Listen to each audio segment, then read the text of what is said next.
দিন, যে ঈমান, যে ইসলাম দিয়েছেন, আমরা অনেক সময় নিজেরা মুসলমানরা এই ইসলামের শ্রেষ্ঠত্ব বুঝতে ভুল করলেও ইসলামের দুশমনরা কিন্তু সেটা বুঝতে ভুল করে নাই। খলিফাতুল মুসলিমিন ওমরে ফারুক রাদিয়াল্লাহু তাআলা আনহুর যুগে একদল ইহুদি এসে খলিফা ওমরকে বলল, খলিফা, তোমাদের ধর্মগ্রন্থ কোরআনে কারীমের মধ্যে একটি আয়াত এমন রয়েছে, লাউ নাযালাত আলাইনা মা'শারাল ইয়াহুদ, যদি সেই আয়াতটি তোমাদের ধর্মগ্রন্থ কোরআন পাকে নাজিল না হয়ে আমাদের ইহুদি ধর্মের উপর নাজিল হতো, লাত্তাখাযনা যালিকাল ইয়াউমা ঈদা, তাহলে আমরা এতই আনন্দিত হতাম, আমরা এতটা নিজেদেরকে গৌরবান্বিত মনে করতাম যে সেই আয়াতটি যেই দিন নাজিল হতো সেই দিনটাকে আমরা আমাদের জাতীয় উৎসবের দিবস হিসেবে উদযাপন করতাম। খলিফা ওমর জিজ্ঞাসা করলেন, কোন আয়াতের কথা বলতেছো? তখন তারা এই সূরাতুল মায়েদার ৬ নম্বর আয়াতের অংশ বিশেষের কথা উল্লেখ করলো, যেখানে আল্লাহ পাক রব্বুল আলামিন কালজয়ী ধর্ম, আল্লাহর পক্ষ থেকে মনোনীত একমাত্র জীবন ব্যবস্থা ইসলাম সম্পর্কে আল্লাহ পাক ঘোষণা দিয়েছেন, আল ইয়াউমা আকমালতু লাকুম দীনাকুম ওয়া আতমামতু আলাইকুম নি'মাতি ওয়া রাদিতু লাকুমুল ইসলাম দীনা। আল্লাহ বলেছেন যে আজ আমি তোমাদের জন্য ইসলামকে পরিপূর্ণ করে দিলাম, এর মাধ্যমে তোমাদের উপর আল্লাহর নিয়ামত পরিপূর্ণ হয়ে গেল। ওয়া রাদিতু লাকুমুল ইসলাম দীনা, এবং তোমাদের জীবন যাপন করার পদ্ধতি হিসাবে ইসলামটাই আল্লাহর একমাত্র পছন্দনীয় হয়ে গেল। এই কথার মধ্যে আমরা হয়তো খুব একটা তাৎপর্য খুঁজে পাই না, কিন্তু ইহুদিরা এই কথার মধ্যে তাৎপর্য খুঁজে পেয়েছিল। আল্লাহ পাক রব্বুল আলামিন এইরকম একটি ঘোষণা পৃথিবীতে আর কোন ধর্ম, আর কোন ধর্মগ্রন্থের ব্যাপারে আল্লাহ পাক নাজিল করেন নাই। মুহতারাম হাজিরিন, এই জন্য আমাদেরকে ইসলামের এই শ্রেষ্ঠত্বটাকে বোঝা দরকার। কেন বোঝা দরকার? আমরা ইসলামের এই শ্রেষ্ঠত্ব না বোঝার কারণে আমরা আসলে মুসলমান হয়েও পরিপূর্ণ ইসলামকে আমরা ধারণ করি না, বরং আমরা খণ্ডিত ইসলামকে ধারণ করি। খণ্ডিত ইসলাম, ইসলামের গুরুত্বপূর্ণ অংশ আমরা ইসলাম থেকে মাইনাস করে দেই, ইসলাম থেকে আমরা বাতিল মনে করি, যেটা আমাদের ঈমানের জন্য অত্যন্ত ভয়াবহ ঝুঁকিপূর্ণ একটা জায়গা। আপনি আপনার সন্তানকে খণ্ডিত অবস্থায় দেখতে পছন্দ করবেন না, বলেন পছন্দ করবেন? আপনার সন্তানের একটা হাত, একটা পা, শরীরের একটা অঙ্গ, আরে একটা হাত তো দূরের কথা, দুইটা হাতের 10টা আঙ্গুলের একটা আঙ্গুলের 10 ভাগের 1 ভাগ আপনার সন্তানের হাত থেকে কেউ কেটে নিক, এটা আপনি সহ্য করবেন? আপনার সন্তানের ব্যাপারে আপনি এতটুকু সহ্য করবেন না, আপনার বাবার ব্যাপারে আপনি এটা সহ্য করবেন না, আপনার মায়ের ব্যাপারে আপনি এটা সহ্য করবেন না, আপনার স্ত্রীর ব্যাপারে আপনি এটা সহ্য করবেন না যে তার শরীরের সামান্য একটা অঙ্গ কেউ হানি করুক। নিজের ব্যাপারে তো প্রশ্নই আসে না, নিজের আপনজনদের ব্যাপারেও কেউ এই কথা সহ্য করবে না যে তার পূর্ণাঙ্গ শরীরের সামান্য একটু অংশ কেউ এখান থেকে কেটে ফেলুক, বিচ্ছিন্ন করে ফেলুক। এটা যেরকম আমরা কেউ সহ্য করি না, কারণ আমরা আপনজনকে ভালোবাসি, আপনজনকে আমরা আপন মনে করি, সন্তানকে আমি আপন মনে করি, বাবা মাকে আমি আপন মনে করি। দুঃখজনক বিষয় হলো এই, আমরা আমাদের বাবা মা, ভাই বোন, বন্ধু বান্ধবকে যতটুকু আপন মনে করি, ইসলামকে মুসলমানরা ততটুকু আপন মনে করতে পারি না। যদি পারতাম তাহলে আমার চোখের সামনে যখন ইসলামের অঙ্গহানি করা হয়, আমার চোখের সামনে যখন ইসলামের একটা অধ্যায়কে ইসলাম থেকে দূরে সরিয়ে দেওয়ার, বিচ্ছিন্ন করার পায়তারা চালানো হয়, আমার চোখের সামনে যখন একদল মানুষ ইসলামকে খণ্ডিত করবার চেষ্টা করা হয়, আমি যদি সত্যিকার অর্থে ইসলামকে ভালোবাসতাম তাহলে কশ্চিনকালে এ দেহে প্রাণ থাকা অবস্থায় সেটা আমি বরদাস্ত করতাম না। আমাদের সাথে সংঘাত এই জন্যই তৈরি হয়, অনেকের আমাদের সাথে শত্রুতা এই জন্যই। আমাদের সাথে শত্রুতা দুশ্মনী অন্য কোনো কারণে নয়। আমাদের সাথে শত্রুতা দুশ্মনী দুনিয়ার সম্পদ দিয়ে নয়। আমাদের সাথে শত্রুতার দুশ্মনী দুনিয়ার ক্ষমতা নিয়ে নয়। আমাদের সাথে দুশ্মনী আর শত্রুতার লড়াই এটা দুনিয়ার কোনো স্বার্থ নিয়ে নয়। একটা জিনিস নিয়েই যখন আমরা দেখি আল্লাহর দ্বীনের অবিচ্ছেদ্য অংশকে ইসলাম থেকে, দ্বীন থেকে বিচ্ছিন্ন করার কেউ পায়তারা করে, তখন আমরা আমাদের জীবনের চেয়ে প্রিয় আল্লাহর দ্বীন এবং ইসলামকে অক্ষত রাখার জন্য প্রয়োজন আমরা যুদ্ধ করার শপথ নেই। মুহতারাম হাজিরিন, এই জন্য আমি আপনাদেরকে সর্বপ্রথম যে অনুরোধটা করব সকল মুসলমান ভাইদেরকে, যে আমরা ইসলামের প্রতি এই দরদটুকু অন্তত লালন করি, এই মায়া, এই মোহাব্বতটুকু অন্তত লালন করি, যে ইসলামের কেউ যেন অঙ্গহানি করতে না পারে। ইসলামের কোন অধ্যায়, ইসলামের কোন অংশকে যেন কেউ ইসলাম থেকে কেটে ফেলতে না পারে। এই দরদ, এই মায়া, এই মোহাব্বতটুকু ইসলামের প্রতি বলেন একজন মুসলমান হিসেবে আমাদের অন্তরে থাকা উচিত কি উচিত না? বলেন। যদি এটা না থাকে তাহলে আমি কেমন মুসলমান বলেন তো? ইসলামের প্রতি এতটুকু দরদ যদি না থাকে আমার, তাহলে আমি কেমন মুসলমান? আল্লাহ পাক রব্বুল আলামিন আমাদের সকলের মধ্যে দ্বীন এবং ইসলামের প্রতি সেই মায়া, সেই মমতাটুকু আল্লাহ দান করেন। আমিন। মুহতারাম হাজিরিন, ইসলামের যে শ্রেষ্ঠত্ব, ইসলাম শ্রেষ্ঠ ধর্ম, ইসলাম শ্রেষ্ঠ জীবন ব্যবস্থা, ইসলামের শ্রেষ্ঠত্বটা কোথায়? শ্রেষ্ঠত্বটা কি?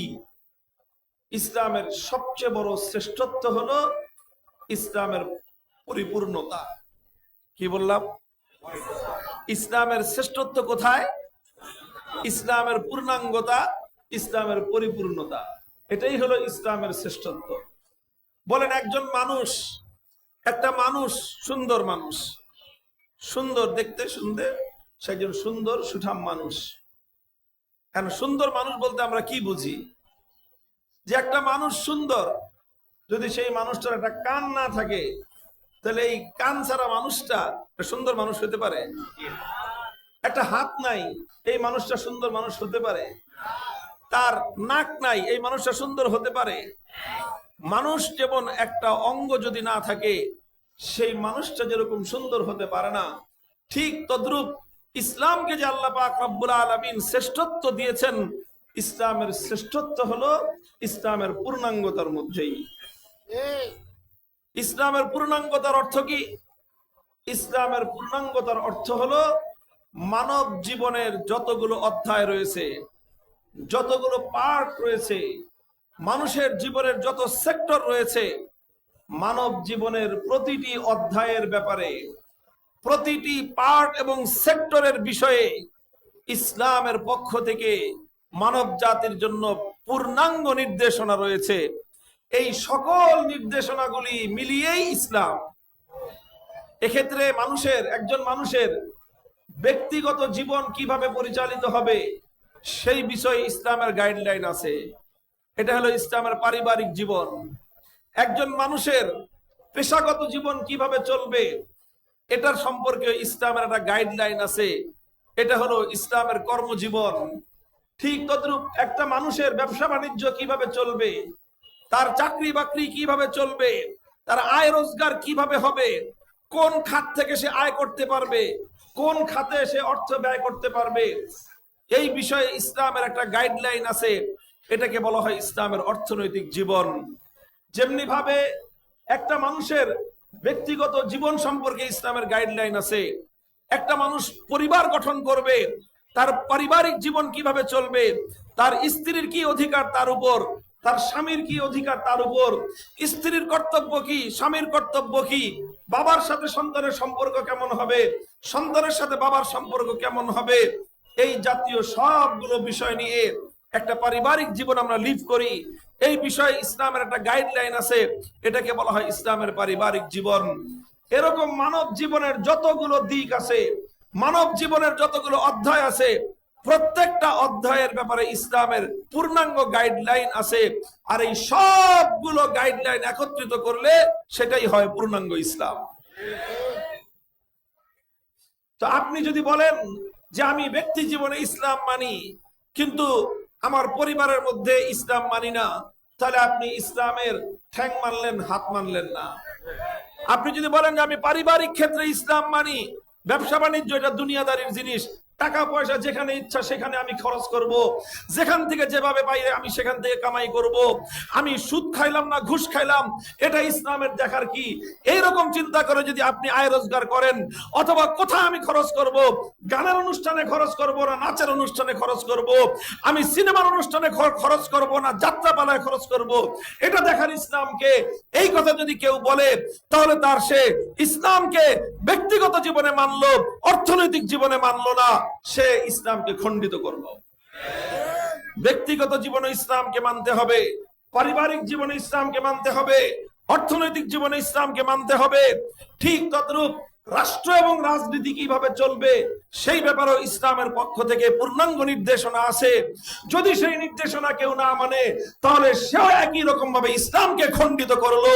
যারা রাষ্ট্র এবং রাজনীতির মধ্যে ইসলামকে দেখতে চায় না, ইসলামকে মানতে চায় না, তারা ইসলামকে খণ্ডিত আকারে ইসলামের অঙ্গহানি করে, ইসলামের গুরুত্বপূর্ণ অঙ্গকে, ইসলামের অংশকে তারা বিচ্ছেদ ঘটিয়ে তারা প্রকারান্তরে ইসলামকে ক্ষতবিক্ষত করে দেয়। আল-ইয়াওমা আকমালতু লাকুম দীনাকুম ওয়া আতমামতু আলাইকুম নি'মাতি ওয়া রাদিতু লাকুমুল ইসলাম দীনা। এই জন্য মুহতারাম হাজিরিন, আমার আলোচনার এটা হলো মৌলিক কথা। এই কথার উপর বেস করে আমি অল্প কয়েকটা কথা আপনাদের সামনে আরজ করব। আমি যেই কথাটা এতক্ষণ পর্যন্ত আপনাদের সামনে উপস্থাপন করলাম সেটা হলো ইসলাম একটা পূর্ণাঙ্গ জীবন ব্যবস্থার নাম। ইসলাম is the complete code of life. ইসলাম এক মুকম্মল নিজাম হায়াত है। ইসলাম এটা একটা পূর্ণাঙ্গ জীবন ব্যবস্থার নাম। মানুষের জীবন যতদূর পর্যন্ত বিস্তৃত, ইসলামের বিধান ততদূর পর্যন্ত বিস্তৃত। মানুষের জীবন যতদূর পর্যন্ত যায়, মানুষ যেতে যেতে যদি আকাশের উপর উঠে যায়, ইসলামের বিধান আকাশ পর্যন্ত আছে। মানুষ নিচে যেতে যেতে যদি পাতাল ফুঁড়ে সমুদ্রের গহীনে চলে যায়, সেখানেও ইসলামের বিধান আছে। মানুষের মাথার চুল থেকে নিয়ে পায়ের নখ পর্যন্ত 3.5 হাত বডির প্রতিটি ইঞ্চি ইঞ্চিতে ইসলামের বিধান আছে। মানুষের যত জায়গায় বিচরণ সব জায়গায় ইসলামের বিধান আছে। মানুষ যখন বাড়িতে যাবে, বাড়িতে ইসলামের বিধান আছে।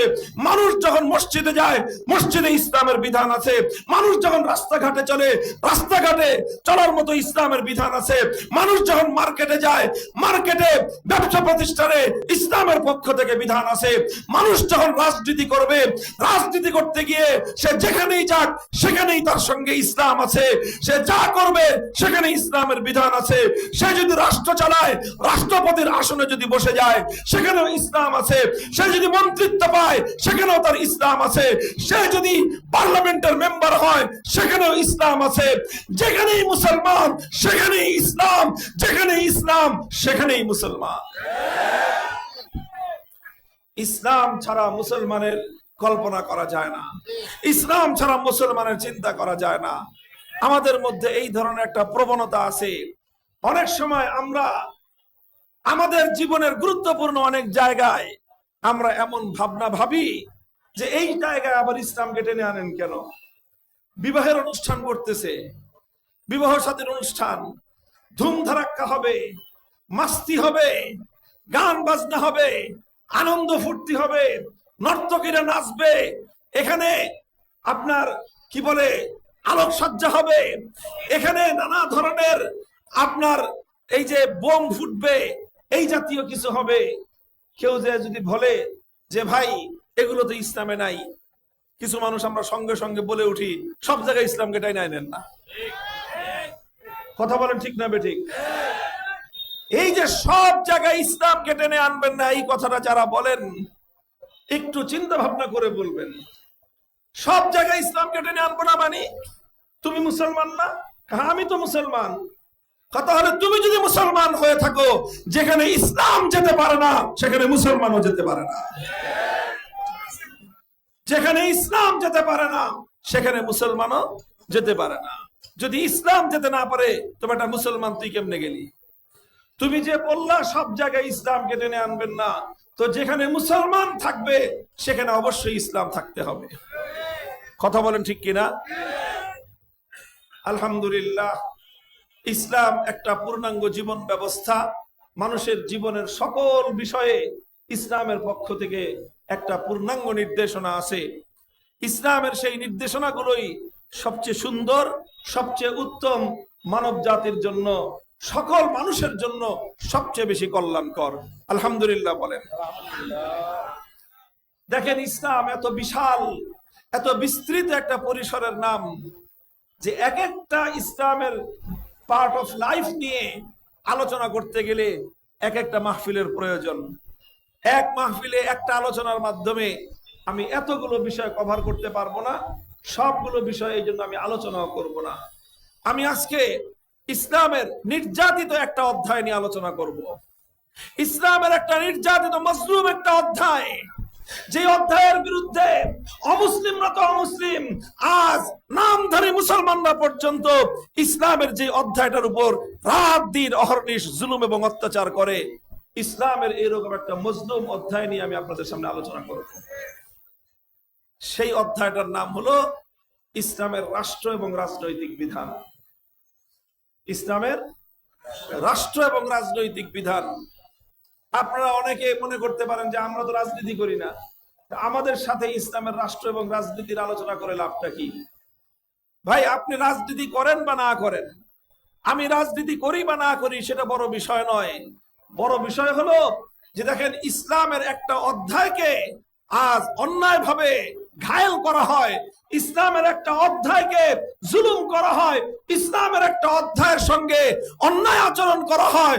মুসলমান হিসেবে যদি আমরা ইসলামকে ভালোবেসে থাকি, যদি ইসলামের প্রতি আমাদের দরদ এবং মায়া মমতা থেকে থাকে, তাহলে আমাদের সকল মুসলমানের উচিত আজ ইসলামের এই মজলুম এবং নির্যাতিত এই অধ্যায়টার পক্ষে সোচ্চার হয়ে দাঁড়িয়ে যাওয়া আমাদের।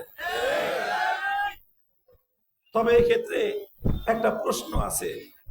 রাষ্ট্র এবং রাজনীতির কথা যখনই বলবো, একটা প্রশ্ন এসে যায় মানুষের মাথার মধ্যে, এবং সেই প্রশ্নটা সুপরিকল্পিতভাবে মুসলিম সমাজের মধ্যে আরো বেশি ছড়িয়ে দেওয়া হয়েছে।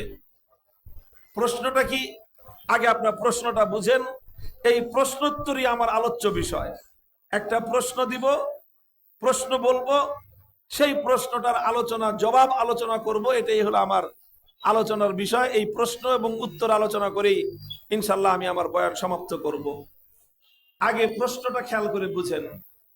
প্রশ্নটা হলো যে আমরা ইসলামের পক্ষ থেকে মুসলিম ধর্মাবলম্বীদের উচিত যে আমরা চাই যে আমাদের রাষ্ট্র রাজনীতি এটা ইসলাম অনুযায়ী চলুক। কথা বলেন ঠিক কিনা? রাষ্ট্র ইসলাম অনুযায়ী চলুক, এটা কারা কারা চান? হাত উঠান দেখি। আল্লাহ পাক কবুল করেন। আমার হাত নামান। তাহলে এবার আপনারা প্রশ্ন বুঝেন। আপনারা যেহেতু সবাই চাইলেন যে আমাদের রাষ্ট্র কি অনুযায়ী চলুক, ইসলাম অনুযায়ী চলুক, এখন প্রশ্ন আসতে পারে যে এই রাষ্ট্রে শুধু মুসলমান থাকে না আরো অন্যান্য ধর্মের অনুসারীরাও থাকে? জবাব দেন ভাই, এত মানুষ, কথার জবাব দেন। শুধু মুসলমান থাকে না আরো অন্য ধর্মরাও থাকে? তো অন্যান্য ধর্মীরাও যদি থাকে, তাহলে সেই ক্ষেত্রে প্রশ্ন আসবে, আমরা মুসলমান, ইসলামের অনুসারী, এই জন্য আমি ইসলাম অনুযায়ী রাষ্ট্র পরিচালনা করতে চাই। তাহলে একই যুক্তিতে একজন হিন্দু ধর্মাবলম্বী সেও তো চাইবে রাষ্ট্রটা হিন্দু ধর্ম অনুযায়ী চলুক। কথা ঠিক? আচ্ছা, বৌদ্ধ ধর্মাবলম্বী যে সেও চাইবে রাষ্ট্রটা তার ধর্ম বৌদ্ধ ধর্ম অনুযায়ী চলুক। খ্রিস্টান যে সেও একই কারণে চাইবে রাষ্ট্রটা তার ধর্ম খ্রিস্ট ধর্ম অনুযায়ী চলুক। কথা বলেন ঠিক কিনা? তাহলে একটা রাষ্ট্র যখন সব ধর্মাবলম্বীরা সবাই চায় যে রাষ্ট্রটা সব ধর্ম মোতাবেক চলুক, তখনই তো ধর্মাবলম্বীদের মধ্যে এক ধর্মের মানুষের সাথে আর এক ধর্মের মানুষের সংঘাত তৈরি হবে। এক ধর্মের মানুষের সাথে আরেক ধর্মের মানুষের ক্লাশ তৈরি হবে, আর এখান থেকেই ধর্মীয় সাম্প্রদায়িক সংঘাত সৃষ্টি হবে। কথা ঠিক কিনা? এটা আমি কি বললাম? এটা হলো কি? আরে ভাই, এটা কি প্রশ্ন? এটা হলো প্রশ্ন যে আমরা মুসলমান ইসলামী রাষ্ট্র চাই, হিন্দু হিন্দু রাষ্ট্র চাইবে, বৌদ্ধ বৌদ্ধ রাষ্ট্র চাইবে, খ্রিস্টান খ্রিস্ট রাজ্য চাইবে, ইহুদিরা ইহুদি রাজ্য চাইবে। তো এক রাষ্ট্র যদি 5 ধর্মের লোকেরা 5 রকম চায়, তো এক রাষ্ট্র কয় রকম চলবে? তখনই তো আন্তঃধর্মীয় সংঘাত তৈরি হবে, তখনই তো সাম্প্রদায়িক সংঘাত তৈরি হবে। এই জন্য সাম্প্রদায়িক সংঘাত থেকে বাঁচার জন্য বলে যে তাহলে রাষ্ট্রের মধ্যে কোনো ধর্মেরই প্রয়োজন নাই। নাউজুবিল্লাহ পড়েন। নাউজুবিল্লাহ কেন পড়ছেন? বুঝে পড়ছেন? আপনারা বুঝে পড়েন নাই।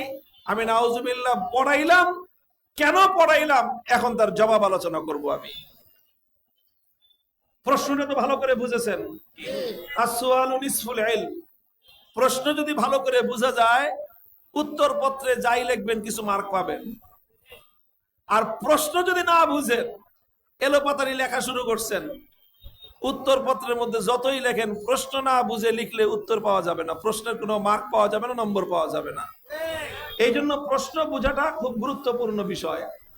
আমাদের প্রশ্নটা বুঝে আসলো যে সব ধর্মাবলম্বীরা যদি নিজ নিজ ধর্ম অনুযায়ী রাষ্ট্র পরিচালনা করতে চায়, তখনই ধর্মগুলোর মধ্যে পারস্পরিক ক্লেশ তৈরি হবে, সংঘাত তৈরি হবে, আন্তঃধর্মীয় সাম্প্রদায়িক সংঘাত তখন দেখা দিবে। এই হলো প্রশ্ন। ভাই, এই প্রশ্নের কারণেই একদল মুসলমান তারা রাজনীতিতে ইসলামকে দেখতে চায় না। একদল মুসলমান বলে যে রাষ্ট্রের মধ্যে ইসলামকে টেনে আইনেন না, তাহলেই সংঘাত তৈরি হবে। তারা সংঘাত থেকে বাঁচতে চায়। মুহতারাম হাজিরিন, তাদের এই চাওয়াটা কতটুকু সঠিক আর বেঠিক আমি আলোচনার শেষাংশে এটা আপনাদের সামনে প্রমাণ করে দেখাবো। আমার প্রথম কথা হলো, ঠিক আছে, আমি প্রশ্ন মেনে নিলাম, প্রশ্নটাকে মেনে নিলাম যে একটা রাষ্ট্র যদি মুসলমানরা তাদের ইসলাম ধর্ম অনুযায়ী চালাতে চায়, তখন অন্যান্য ধর্মাবলম্বীরাও নিজ নিজ ধর্ম অনুযায়ী রাষ্ট্র পরিচালনা করতে চাইবে, আর তখনই রাষ্ট্র ধর্মগুলোর মধ্যে পারস্পরিক সংঘাত দেখা দিতে পারে। কথাটা ঠিক। এবার আমার জবাব শুনেন আপনারা। আমার জবাব হলো যে ঠিক আছে, একটা রাষ্ট্র যদি বিভিন্ন ধর্ম অনুযায়ী পরিচালনা করার দাবি উঠে, মুসলমানরা বলল ইসলাম অনুযায়ী চলবে, হিন্দুরা বলল হিন্দু ধর্ম অনুযায়ী চলবে, বৌদ্ধ খ্রিস্টান ইহুদি সব ধর্মাবলম্বীরা যার যার ধর্ম মতো রাষ্ট্র পরিচালনা করতে চায়, এই দাবি যদি তারা উত্থাপন করে, তাহলে সর্বপ্রথম আমি একজন মুসলিম হিসেবে সবগুলি ধর্মের প্রতি আমার পক্ষ থেকে একটা প্রস্তাব থাকবে। আমার পক্ষ থেকে একটা প্রস্তাব থাকবে, ঠিক আছে, তোমরা কিভাবে রাষ্ট্রটা পরিচালনা করবা তোমাদের ধর্ম অনুযায়ী, তোমার ধর্মে রাষ্ট্র পরিচালনার কি ফর্মুলা আছে? আজকে 21 শতাব্দী, 2025 সালের শেষ প্রান্তে আমরা আছি, তাই না? নভেম্বর মাস চলতেছে, ডিসেম্বর পার হলেই 2025 শেষ, 2026 সাল শুরু হবে। এই যে 21 শতাব্দীর 2025-26 সালের যে আজকের আধুনিক বিশ্ব, এই আধুনিক পৃথিবীতে একটা রাষ্ট্র কিভাবে চলতে পারে তার একটা রূপরেখা সব ধর্মাবলম্বীদের কাছে বললাম যে তোমরা যার যার ধর্ম অনুযায়ী রাষ্ট্র ব্যবস্থার একটা রূপরেখা আমাদের কাছে জমা দাও। আমরা একটা কম্পিটিশন দিলাম, আন্তঃধর্মীয় কম্পিটিশন। ইসলামকে বললাম, মুসলমানদেরকে বললাম, মুসলমানদের যারা ধর্মগুরু আছে, মুসলমানদের যারা ধর্ম বিশেষজ্ঞ আছে, তাদেরকে বললাম আপনারা আপনাদের ধর্মের কোরআন থেকে, আপনাদের ধর্মের নবীর হাদিস থেকে আপনারা রাষ্ট্রের একটা ফর্মুলা জমা দেন। একই কথা হিন্দুদেরকে বললাম, হিন্দু ধর্মাবলম্বী ভাইয়েরা, আপনারা আপনাদের ধর্মগ্রন্থ গীতা এবং আপনাদের ধর্মগুরু যারা আছে তাদের কাছ থেকে প্রাপ্ত সমস্ত নীতিমালার আলোকে একটা রাষ্ট্র কিভাবে হিন্দু ধর্ম অনুযায়ী পরিচালিত হতে পারে তার একটা রূপরেখা জমা দেন। ইহুদিরা একটা জমা দাও, খ্রিস্টানরা একটা জমা দাও, বৌদ্ধরা একটা জমা দাও। 5 ধর্মের কাছ থেকে যার যার ধর্ম অনুযায়ী রাষ্ট্র পরিচালনা করার ফর্মুলা আমরা চাইলাম। কেন চাইলাম? তখন আমরা একটা কম্পেয়ার করে দেখব, তুলনা করে দেখব, যেই ফর্মুলাটা সর্বোত্তম হবে, সর্বশ্রেষ্ঠ হবে, আমরা নিরপেক্ষ বিচার বিশ্লেষণ করে সব ধর্মের লোকজন মিলেই আমরা বিশ্লেষণটা করব। একটা বিচারপতি প্যানেল নিয়োগ করব, সেই প্যানেলে 5 ধর্মের লোকেরাই থাকবে, তারপর তারা সম্মিলিতভাবে যেই সিদ্ধান্ত দিবে সেই সিদ্ধান্তই কার্যকর হবে। এইরকম একটা আয়োজন করা সম্ভব না অসম্ভব? আচ্ছা, যদি সম্ভব হয় তাহলে ধরে নেন আমি নিজের পক্ষ থেকে এটার আয়োজন করলাম। আয়োজন করলে এরপরের কি ফলাফল হবে সেই ফলাফল এই লক্ষ জনতার মজমার সামনে আমি বুক ফুলিয়ে বলে দেই। সেই এমন আয়োজনের ফর্মুলা, এর ফলাফল যেটা দাঁড়াবে সেটা হলো হিন্দু ধর্মাবলম্বীরা তারা তাদের ধর্মগ্রন্থ গীতার আলোকে, তাদের ধর্ম প্রণেতাদের বক্তব্যের আলোকে একবিংশ শতাব্দীতে একটা আধুনিক রাষ্ট্র কিভাবে পরিচালিত হতে পারে এর কোন ফর্মুলা জমা দেওয়ার জন্য কিয়ামত পর্যন্ত টাইম দিল জমা দিতে পারবে না। বৌদ্ধ ধর্মাবলম্বীরা তারাও তাদের ধর্মের আলোকে ত্রিপাঠক থেকে গৌতম বুদ্ধের বক্তব্যের রেফারেন্স দিয়ে আধুনিক যুগে একটি উপযুক্ত রাষ্ট্র ব্যবস্থা কিভাবে পরিচালিত হতে পারে বৌদ্ধ ধর্মের আলোকে তার কোন রূপরেখা, তার কোন ফর্মুলা জমা দিতে পারবে না। খ্রিস্টানরাও পারবে না, ইহুদিরাও পারবে না, অন্য কোন ধর্মাবলম্বী কারো পক্ষে এটা সম্ভব নয় আধুনিক যুগের পূর্ণাঙ্গ একটা রাষ্ট্র ব্যবস্থা ধর্মের আলোকে প্রণয়ন করে দেখাবে। এক্সেপ্ট ইসলাম, একমাত্র ইসলাম। আলহামদুলিল্লাহ, আমরা ওপেন চ্যালেঞ্জ নিয়ে বলতে পারি, ইসলাম নিয়ে গর্ব এবং অহংকার করে আমি বলতে পারি, আধুনিক যুগের শুধু রাষ্ট্র ব্যবস্থা নয়, বরং আধুনিক যুগের সর্বশ্রেষ্ঠ, সর্বোত্তম, নির্ভুল রাষ্ট্র ব্যবস্থা আসমান আর জমিনের মধ্যখানে যদি কোনো মতবাদ বিশ্ববাসীর সামনে উপহার দিতে পারে, একমাত্র মতবাদের নাম হলো ইসলাম।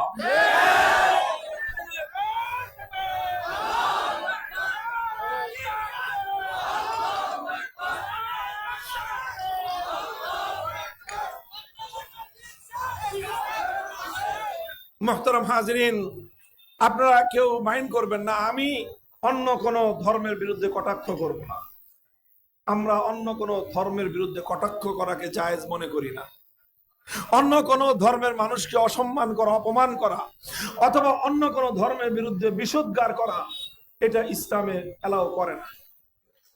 আমি কোন ধর্মকে অসম্মান করেছি বলেন? হ্যাঁ, ধর্মগুলোর মধ্যে তুলনা করতেছি, একটা তুলনামূলক বিশ্লেষণ, কম্পারেটিভ রিলিজিয়াস ডিসকাশন। এটা সারা বিশ্ব জুড়ে জনপ্রিয় একটা আলোচনার বিষয়। এই যে ডক্টর জাকির নায়েক সাহেব, তার অনেক কথার সাথে আমাদের মতের অমিল আছে। আমরা আলেম ওলামা ওনার অনেক কথার সাথে আমরা ভিন্ন মত রাখি, কিন্তু সারা দুনিয়াব্যাপী ওনার যে সাবজেক্ট সেটা হলো এই কম্পারেটিভ রিলিজিয়াস ডিসকাশন। তিনি তুলনামূলক ধর্মতত্ত্বের আলোচনা করেন, আর এই আলোচনার মাধ্যমে তিনি তার দক্ষতার মাধ্যমে এটা প্রমাণ করে দিয়েছেন আল্লাহর কোরআন থেকে, নবীর হাদিস থেকে, ইসলামের আদর্শ থেকে, ইসলামের ১৫০০ বছরের ইতিহাসের আলোকে ত্যাগহীনভাবে প্রমাণ করে দেন যে ইসলাম কেন শ্রেষ্ঠ। আর সারা দুনিয়ার মানুষের জন্য মুক্তির একমাত্র পয়গাম হলো ইসলাম। তার সঙ্গে যুক্তিতে পারে না, তার সঙ্গে তর্কে পারে না। এই জন্য গোটা হিন্দুত্ববাদী রাষ্ট্র তার সকল শক্তি নিয়ে এই মানুষটার পিছনে লেগেছে। তাদের দেশ থেকে তাকে বহিষ্কার করে দিছে, মারাত্মক মারাত্মক মামলার আসামি দিয়েছে। কারণ একটাই, যেইভাবে সে মানুষের সামনে যুক্তি দিয়ে ইসলামের শ্রেষ্ঠত্ব প্রমাণ করতেছে, সমস্ত হিন্দু মুসলমান হয়ে যাচ্ছে। এই হলো তাদের ভয়। এখন যুক্তিতে পারে না, তর্কে পারে না, প্রমাণে পারে না, গায়ের জোর দিয়ে ইসলামের অগ্রযাত্রা ঠেকিয়ে দিতে চায়। ওদের দেশে তো থাকতে দিলই না। বাংলাদেশে আসার একটা পরিকল্পনা নিয়েছিল। আমরা ওয়েলকাম করেছিলাম। আমাদের সাথে মত পার্থক্য কিন্তু আছে জাকির নায়েক সাহেবের কিছু কিছু জায়গায়। আমরা বলেছি মাসলার জায়গায় ওনার সাথে মত পার্থক্য, কিন্তু ওনার যেটা সাবজেক্ট সেই সাবজেক্টের জায়গায় ওনার সাথে আমাদের মত পার্থক্য নাই। আমরা বললাম ওয়েলকাম, আসেন, আমরা জাকির নায়েক সাহেবকে বাংলাদেশে আমরা নিরাপত্তা দেব, তার অনুষ্ঠান হবে, কম্পারেটিভ রিলিজিয়াস ডিসকাশন হবে, সেই 150 কোটি মানুষের সেই হিন্দুত্ববাদী রাষ্ট্র বাংলার মাটিতে জাকির নায়েক আসবে, এটার জন্য সেই ভারত থরথর করে কেঁপে উঠলো। বাংলাদেশের উপর চাপ প্রয়োগ করলো, খবরদার তোমার দেশে যেন জাকির নায়েক আসতে না পারে। আর আমরা তো এমন একটা দেশ, আমাদের রাষ্ট্র সরকারগুলো এত দুর্বল হয়, এত দুর্বল হয় যে একটু চোখ রাঙ্গানি দিলেই ওনাদের পা কাঁপতে শুরু করে দেয়। যাই হোক, সেটা ভিন্ন কথা। আমি বলতেছিলাম যে আমি অন্য কোন ধর্মের বিরুদ্ধে বিশুদ্ধার নয়, তবে আমরা তুলনামূলক বিশ্লেষণ করতেছি। আর সেই বিশ্লেষণ করতে গিয়েই আমি সবগুলো ধর্মাবলম্বীর কাছে প্রশ্ন রাখলাম যে আধুনিক যুগের একটা রাষ্ট্র কিভাবে পরিচালিত হতে পারে। সবগুলো ধর্ম যার যার ধর্মের আলোকে তোমরা একটা ফর্মুলা, একটা রূপরেখা জমা দাও। ইসলাম সর্বোত্তম রাষ্ট্র ব্যবস্থার রূপরেখা জমা দিতে পারবে, পৃথিবীর অন্য কোন ধর্ম এই রূপরেখা জমা দিতে পারবে না। প্রশ্ন করতে পারেন, হুজুর ইসলাম পারলে অন্য ধর্মগুলো পারবে না কেন? এটা একটা প্রশ্ন, যে হিন্দু ধর্ম পারবে না কেন, আর পারবে না যেটা আপনি জানলেন কোত্থেকে হুজুর? বৌদ্ধ ধর্ম পারবে না কেন? পারবে না, এবং সেই পারবে না যেটা আমি জানলাম কোত্থেকে? খ্রিস্টানরা পারবে না, ইহুদি ধর্মাবলম্বীরা পারবে না, কেন পারবে না? এবং পারবে না যে সেটা আমরা জানলাম কিভাবে? ভাই দেখেন, আপনারা কেউ এটা মনে করেন না যে আমি এখানে আমাদের মুসলমান আলেম ওলামা পাইছি, এই জন্য এখানে শুধুমাত্র নিজেদের অন্তর মহলে খুব একটা মানে কি বলে, আমাদের আঞ্চলিক ভাষায় বলে যে চাপাবাজি করে গেছি। না, এটা আমার গলার জোরের কথা না। আমি জানি আমার এখানে মাইক লাগানো, দূর দূরান্ত পর্যন্ত আওয়াজ পৌঁছতেছে, আর এই এতগুলো মিডিয়া রেকর্ড করতেছে। আমি এখান থেকে ঢাকায় যাওয়ার আগেই সব মিডিয়ার মাধ্যমে এগুলো ইথারে পাথারে ভাসতে ভাসতে লক্ষ কোটি মানুষের কাছে সারা দুনিয়ায় ছড়ায় পড়বে। কথা বলেন ঠিক কিনা? এটা মুসলমানরা শুনবে, হিন্দু বৌদ্ধ ইহুদি খ্রিস্টান সব ধর্মের ভাইয়েরা শুনবে, সবার কাছে যাবে। সেই যে যাবে জেনেই সেইভাবেই পরিমাপ করে আমি কথা বলতেছি, এবং এটাই বলতেছি যে আধুনিক যুগের রাষ্ট্র ব্যবস্থার রূপরেখা ইসলাম ছাড়া অন্য কোন ধর্ম উপহার দিতে পারবে না। প্রশ্ন করবেন কেন পারবে না? কেন পারবে না? এর সরল উত্তর হলো, দেখেন, ধর্মতাত্ত্বিকদের বিশ্লেষণ হলো, তাদের ধারণা হলো পৃথিবীতে সব ধর্মই কোন না কোন যুগে আল্লাহর পক্ষ থেকে দুনিয়াতে আগমন করেছে। পরবর্তীতে সেই ধর্মগুলোর মেয়াদ শেষ, সেগুলো ডেট এক্সপায়ার হয়ে গিয়েছে, সেগুলো রহিত এবং মানসুখ হয়ে গিয়েছে, অথবা সেই ধর্মগুলো সেই মানুষদের দ্বারা বিকৃত হয়ে গিয়েছে, পরিবর্তিত হয়ে গিয়েছে। অরিজিনাল ধর্ম আর কোনটাই দুনিয়াতে অবশিষ্ট নাই। অরিজিনাল ধর্ম আল্লাহ যেভাবে পাঠিয়েছিলেন অবিকৃত অবস্থায় জমিনের মধ্যে একমাত্র আছে ইসলাম। অন্য ধর্মগুলো আল্লাহ পাক পাঠিয়েছিলেন যেই যুগের জন্য, এগুলো সেই যুগের জন্য পারফেক্ট ছিল। আধুনিক যুগের জন্য আল্লাহ পাক পাঠিয়েছেন একমাত্র ইসলামকে, অন্য কোন ধর্মকে আল্লাহ পাক আধুনিক যুগের জন্য পাঠান নাই। তো অন্য ধর্মগুলোকে পাঠিয়েছিলেন প্রাচীন যুগের জন্য, সেই ধর্মগুলো প্রাচীন যুগের জন্য পারফেক্ট ছিল। আধুনিক যুগের জন্য আল্লাহ পাঠিয়েছেন একমাত্র ইসলামকে, এই জন্য আধুনিক যুগের জন্য একমাত্র পারফেক্ট ধর্মের নাম হলো ইসলাম। এটা তো স্বাভাবিক কথা, যেই ধর্ম যেই যুগের এটা সেই যুগে চলবে, অন্য যুগে চলবে না। কথা বলেন ঠিক কিনা? হিন্দু ধর্ম আধুনিক যুগের ধর্ম নয়, বৌদ্ধ ধর্ম আধুনিক যুগের ধর্ম নয়, খ্রিস্ট ধর্ম ইহুদি ধর্ম আসমানি ধর্ম কিন্তু আধুনিক যুগের ধর্ম নয়। এই জন্য আধুনিক যুগের সমস্যার সমাধান এই ধর্মগুলোর মধ্যে আমার আল্লাহ দেন নাই, তো হিন্দু বৌদ্ধ খ্রিস্টান ইহুদিরা পাবে কোত্থেকে? আল্লাহ যদি দিতেন ওখানে সমস্যার সমাধান, তাহলে সেনা তারা সমাধানটা পাইতো। আল্লাহ যেহেতু ওই ধর্মগুলোর মধ্যে সমাধানটা দেন নাই, তাহলে ওই ধর্মের মধ্যে সমাধান আসবে কোত্থেকে?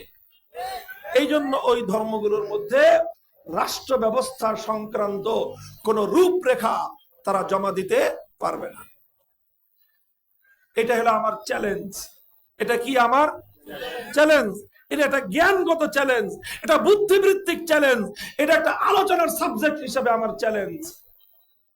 আপনারা যদি বলেন যে আপনি চ্যালেঞ্জ করে গেলেন, প্রমাণ কি? আমি আপনাদের সামনে একটা একটা করে এখন 2-3টা প্রমাণ আলোচনা করব, আমার আলোচনা সমাপ্ত হয়ে যাবে। আমি কয়েকটা প্রমাণ আপনাদের সামনে আলোচনা করব। 1 নম্বর প্রমাণ আমি আলোচনা করব। দেখেন, একটা, আপনাকে আমার আলোচনা বুঝতেছেন? দেখেন, প্রয়োজনীয় সময়ের যেগুলো প্রয়োজন আল্লাহর কোরআন এবং ইসলাম থেকে, সেই বিষয়গুলি কথা বলা আমার অভ্যাস। আমি চাই যে এখানে সবাই আলোচনা বুঝবে, শুধু শুনবে না। কথা ঠিক? হ্যাঁ, আমার আলোচনায় আপনারা অনেকেই আশা করে আসছেন যে একটু নারায়ে তাকবীর স্লোগান দিবেন। এখনো পর্যন্ত হুজুর সেরকম কোন নারায়ে তাকবীর স্লোগান দেওয়ার মতো কোনো বক্তব্য তো দিল না। আমি আপনাদেরকে হতাশ করব না ইনশাআল্লাহ। আপনারা দোয়া করেন আল্লাহ আমাকে সুস্থ রাখুক। ইনশাআল্লাহ স্লোগান উঠবে, স্লোগান উঠবে, আল্লাহর বরত্বের স্লোগান উঠবে, আকাশ বাতাস মুখরিত হবে, আল্লাহর জমিনে চূড়ান্ত গন্তব্য আল কোরআনের সমাজ কায়েম হবে ইনশাআল্লাহ। পৃথিবীর কোন শক্তি ইসলামের সম্ভাব্য চূড়ান্ত বিজয়কে রুখে দেওয়ার সাধ্য কারো নয়, কারো নয়, কারো হবে না ইনশাআল্লাহ।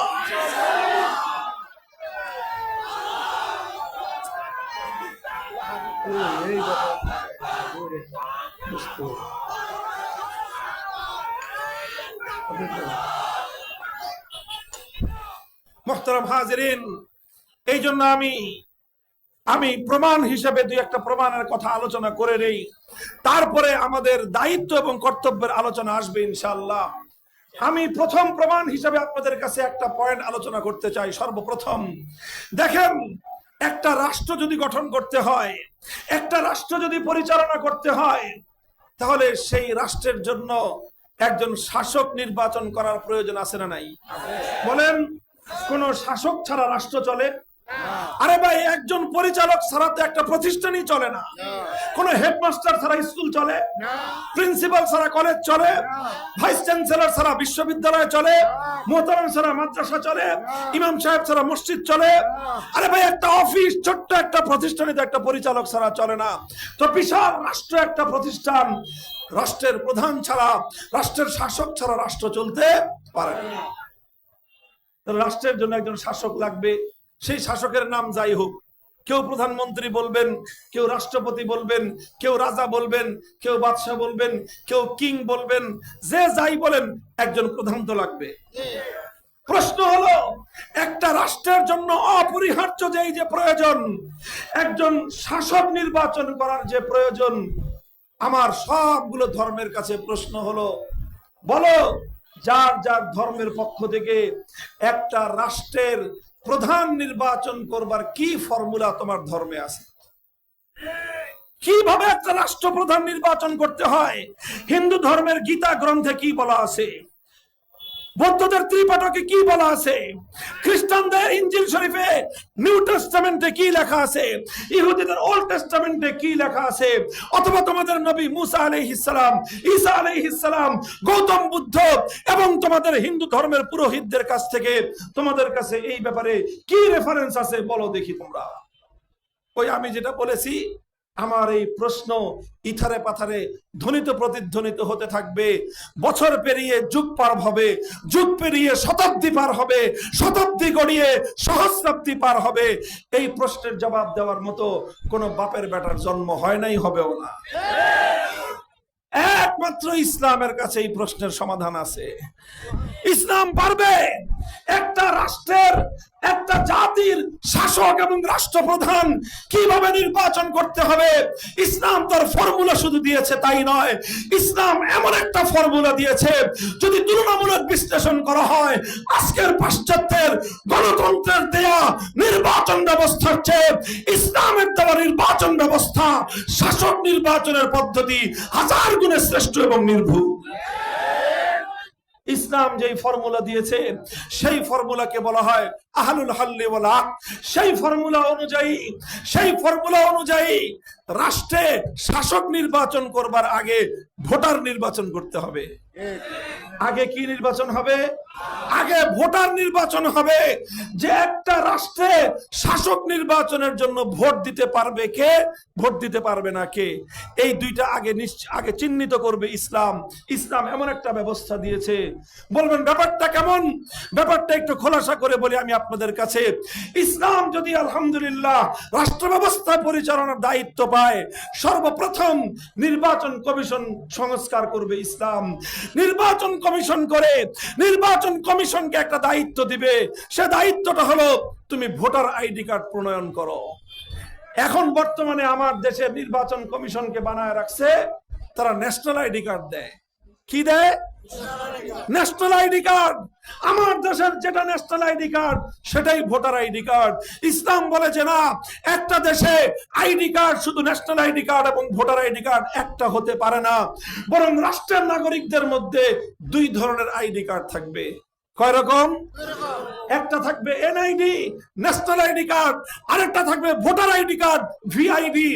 ভিআইডি তথা ভোটার আইডি কার্ড এটা প্রণয়ন করবে, এটা ব্যবস্থাপনা করবে নির্বাচন কমিশন। নির্বাচন কমিশনের কাজ ন্যাশনাল আইডি কার্ড দেওয়া নয়। ন্যাশনাল আইডি কার্ড এটা রাষ্ট্রের অন্য আরেকটা প্রতিষ্ঠান দিবে, হয় স্বরাষ্ট্র মন্ত্রণালয় দিবে, আর না হয় স্থানীয় সরকার মন্ত্রণালয় দিবে।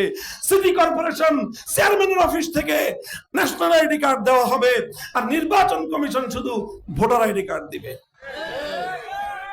বলতে পারেন যে ন্যাশনাল আইডি কার্ড আর ভোটার আইডি কার্ডের মধ্যে পার্থক্য কি? ন্যাশনাল আইডি কার্ড আর ভোটার আইডি কার্ডের মধ্যে পার্থক্য হলো এই, ভোটার আইডি কার্ড যে কেউ পাবে না, সবাই ভোটার আইডি কার্ড পাবে না, কিন্তু ন্যাশনাল আইডি কার্ড একটা রাষ্ট্রের সকল নাগরিকরা পাবে। সেই রাষ্ট্রের চোর হোক, বাটপার হোক, ডাকাত হোক, খুনি হোক, সন্ত্রাসী হোক, অর্থ পাচারকারী হোক, মন্দ হোক, ভালো হোক, আলেম হোক, জালেম হোক, হুজুর হোক, মুজুর হোক, যত নাগরিক, প্রত্যেকটা নাগরিকের নাগরিক অধিকার হলো তারা প্রত্যেকে ন্যাশনাল আইডি কার্ড পাবে। ভোটার আইডি কার্ড সবাই পাবে না। ভোটার আইডি কার্ড পাওয়ার জন্য দুইটা ক্রাইটেরিয়ার ভিত্তিতে জনগণকে নির্বাচন করা হবে, বাছাই করা হবে। কয় ক্রাইটেরিয়া? দুইটা শর্তের ভিত্তিতে একজন নাগরিক ভোটার আইডি কার্ড পাবে। যেই নাগরিক দুই শর্ত পূরণ করতে পারবে সেই নাগরিক ভোটার আইডি কার্ড পাবে। তার প্রথম শর্ত হলো এই, নাগরিককে এতটুকু দক্ষতা এবং যোগ্যতা অর্জন করতে হবে দেশের জন্য, জাতির জন্য, জনগণের জন্য। কে শাসক নির্বাচিত হলে দেশের জনগণের মঙ্গল হবে, রাষ্ট্রের কল্যাণ হবে, এইটা যেই লোক বাছ বিচার করতে পারে, যে লোক সঠিক মানুষ, সঠিক প্রার্থী নির্বাচন করতে পারে, বাছাই করতে পারে, এইরকম একজন যোগ্যতা সম্পন্ন লোকই একমাত্র ভোটার আইডি কার্ড পাবে। যারা যে ভালো মন্দ বাছ বিচার করতে পারে না, যেই ব্যক্তি কোন লোকটা শাসক হলে দেশের উন্নতি হবে, কোন লোকটা শাসক হলে জনগণের উন্নতি হবে, কোন লোকটা শাসন হলে দেশের মানুষের শান্তি আসবে, এই রকম বাছ বিচার যে করতে পারে না, এতটুকু দক্ষতা যোগ্যতা যার নাই, সে ইসলামের দৃষ্টিতে ভোটার হওয়ার যোগ্যতা রাখে না। দ্বিতীয় নম্বর যোগ্যতা লাগবে হলো তার মধ্যে আমানতদারি থাকতে হবে। কি থাকতে হবে? আহামরি কোন যোগ্যতার কথা বলতেছি না, আমানতদারি থাকতে হবে। আমানতদারি থাকলে কি হবে? ৫,০০০ টাকার ঘুষ খেয়ে অযোগ্য প্রার্থীকে সে কোনোদিন ভোট দিবে না। এক কাপ রং চা খেয়ে সে কোনোদিন একজন ভুল প্রার্থীর ব্যালটের মধ্যে ছিল মারবে না। যদি একজন মানুষের মধ্যে আমানতদারি থাকে, সে কোনো অর্থ পাচারকারী, সম্পদ লুটেরা, সন্ত্রাসী, খুনি, মাস্তানকে সে কোনোদিন ভোট দিবে না। এই জন্য ইসলাম দুইটা শর্তের ভিত্তিতে ভোটার আইডি কার্ড দিবে। যারা যারা ভোটার আইডি কার্ড পাবে তাদের জন্য ইসলামের দৃষ্টিতে একটা বিশেষ মর্যাদা অর্জন হলো। এই মর্যাদা সম্পন্ন, যোগ্যতা সম্পন্ন, আমানতদার মানুষগুলো যখন ভোট দিবে, আল্লাহর কসম খেয়ে বলি, টাকার বিনিময়ে ভোট বিক্রি হবে না, স্বার্থের কাছে ভোট বিক্রি হবে না, ধান্দার কাছে ভোট বিক্রি হবে না, চোরেরা ভোট পাবে না, ডাকাত সন্ত্রাসীরা ভোট পাবে না। দেশ এবং জাতির জন্য যারা কল্যাণ করতে পারবে তারাই একমাত্র জনসমর্থন পাবে। অন্য কোন দুর্নীতিবাজ, কোন অযোগ্য ব্যক্তির জাতির শাসক হওয়া কোশ্চেন কালেও সম্ভব হবে না। আলহামদুলিল্লাহ, ইসলাম ইসলাম একটা চমৎকার ব্যবস্থা দিয়েছে। আল্লাহর কোরআন বলেছে, ও আমরুহুম শুরা বাইনাহুম, ও আমরুহুম শুরা বাইনাহুম। এভাবেই মজলিসে শুরা হবে। সেই শুরার সদস্য সারা দেশ থেকে কোটি কোটি সদস্য নির্বাচন করবে। কোটি কোটি সদস্যকে ভোটার আইডি কার্ড দেওয়া দায়িত্ব থাকবে নির্বাচন কমিশনের। নির্বাচন কমিশন যাদেরকে ভোটার আইডি কার্ড দিবে তারাই একমাত্র ভোট দিবে। এই পদ্ধতিতে যদি আজও কোন একটা জাতি তার শাসক নির্বাচন করে, আল্লাহর কসম খেয়ে বলি, সেই জাতি উন্নত মানের শাসক পাবে, সেই জাতি জনহিতৈষী শাসক পাবে। সেই জাতির কাঁধে কোনদিন কোন চোর, কোন দুর্নীতিবাজ, অর্থ লোপাটকারী, সন্ত্রাসী কোনদিন শাসক নির্বাচিত হতে পারবে না। একটা কথা বললাম, একটা পয়েন্টের কথা বললাম, অন্য কোন ধর্ম শাসক নির্বাচন করবার কোন নির্ভুল ফর্মুলা তো দিতে পারবে দূরের কথা, ভুল ফর্মুলাও দিতে পারবে না। কেন পারবে না? কেন পারবে না? জবাব দেন তো, কেন পারবে না? কি বললাম? কারণ তাদের ধর্মে আল্লাহ পাক এই বিধান দেন নাই। কারণ ওই ধর্মগুলোকে আল্লাহ পাক এই যুগের জন্য তো পাঠান নাই। কাজে ওই ধর্মের মধ্যে তো এই ম্যাটারই নাই। কাজে তারা পারবে কোত্থেকে? আরেকটা দৃষ্টান্ত দিয়ে আমি আপনাদের সামনে, দেখেন, যে কোনো একটা রাষ্ট্র পরিচালনার জন্য খুবই গুরুত্বপূর্ণ একটা অধ্যায়, খুব গুরুত্বপূর্ণ একটা বিভাগ হলো দেশের অর্থনৈতিক ব্যবস্থা পরিচালনা করা। কথা বলেন ঠিক না বেঠিক? একটা সরকার, একটা রাষ্ট্র ব্যবস্থার সফলতা এবং ব্যর্থতা অনেকাংশেই নির্ভর করে সেই রাষ্ট্রের অর্থনৈতিক ব্যবস্থার উপর। কথা ঠিক?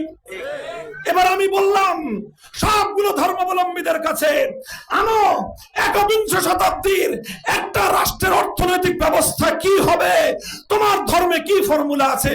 তোমার ধর্মে কি ফর্মুলা আছে? তোমার ধর্মে কি ফর্মুলা আছে? এই প্রশ্ন তাদের সকল ধর্মাবলম্বীদের কাছে জমা দেওয়ার পর 1000 বছর অতিক্রান্ত হয়ে যাবে। ইসলাম ছাড়া অন্য কোন ধর্মাবলম্বীর কারো সেই সামর্থ্য নাই সে তার ধর্মের আলোকে একটা আধুনিক যুগের রাষ্ট্রের অর্থনৈতিক ব্যবস্থা সম্পর্কে তার ধর্মের আলোকে কোন ফর্মুলা জমা দিতে পারবে। আপনি ইসলামের কাছে প্রশ্ন করেন, আলহামদুলিল্লাহ 24 ঘন্টার প্রয়োজন হবে না। এই মঞ্চে বসে আমি আল্লাহর কোরআনের আলোকে একটা রাষ্ট্রের জাতীয় বাজেট কিভাবে প্রণীত হবে, সেই রাষ্ট্রের রেভিনিউ কালেকশন কোন কোন সোর্স থেকে হবে, প্রত্যেকটা সোর্স বলে বলে এই খাত থেকে এত টাকা ইনকাম হবে, ওই খাত থেকে এইভাবে ইনকাম হবে। আমরা একটা রাষ্ট্রের রেভিনিউ কালেকশনের সোর্স গুলো বলতে পারবো।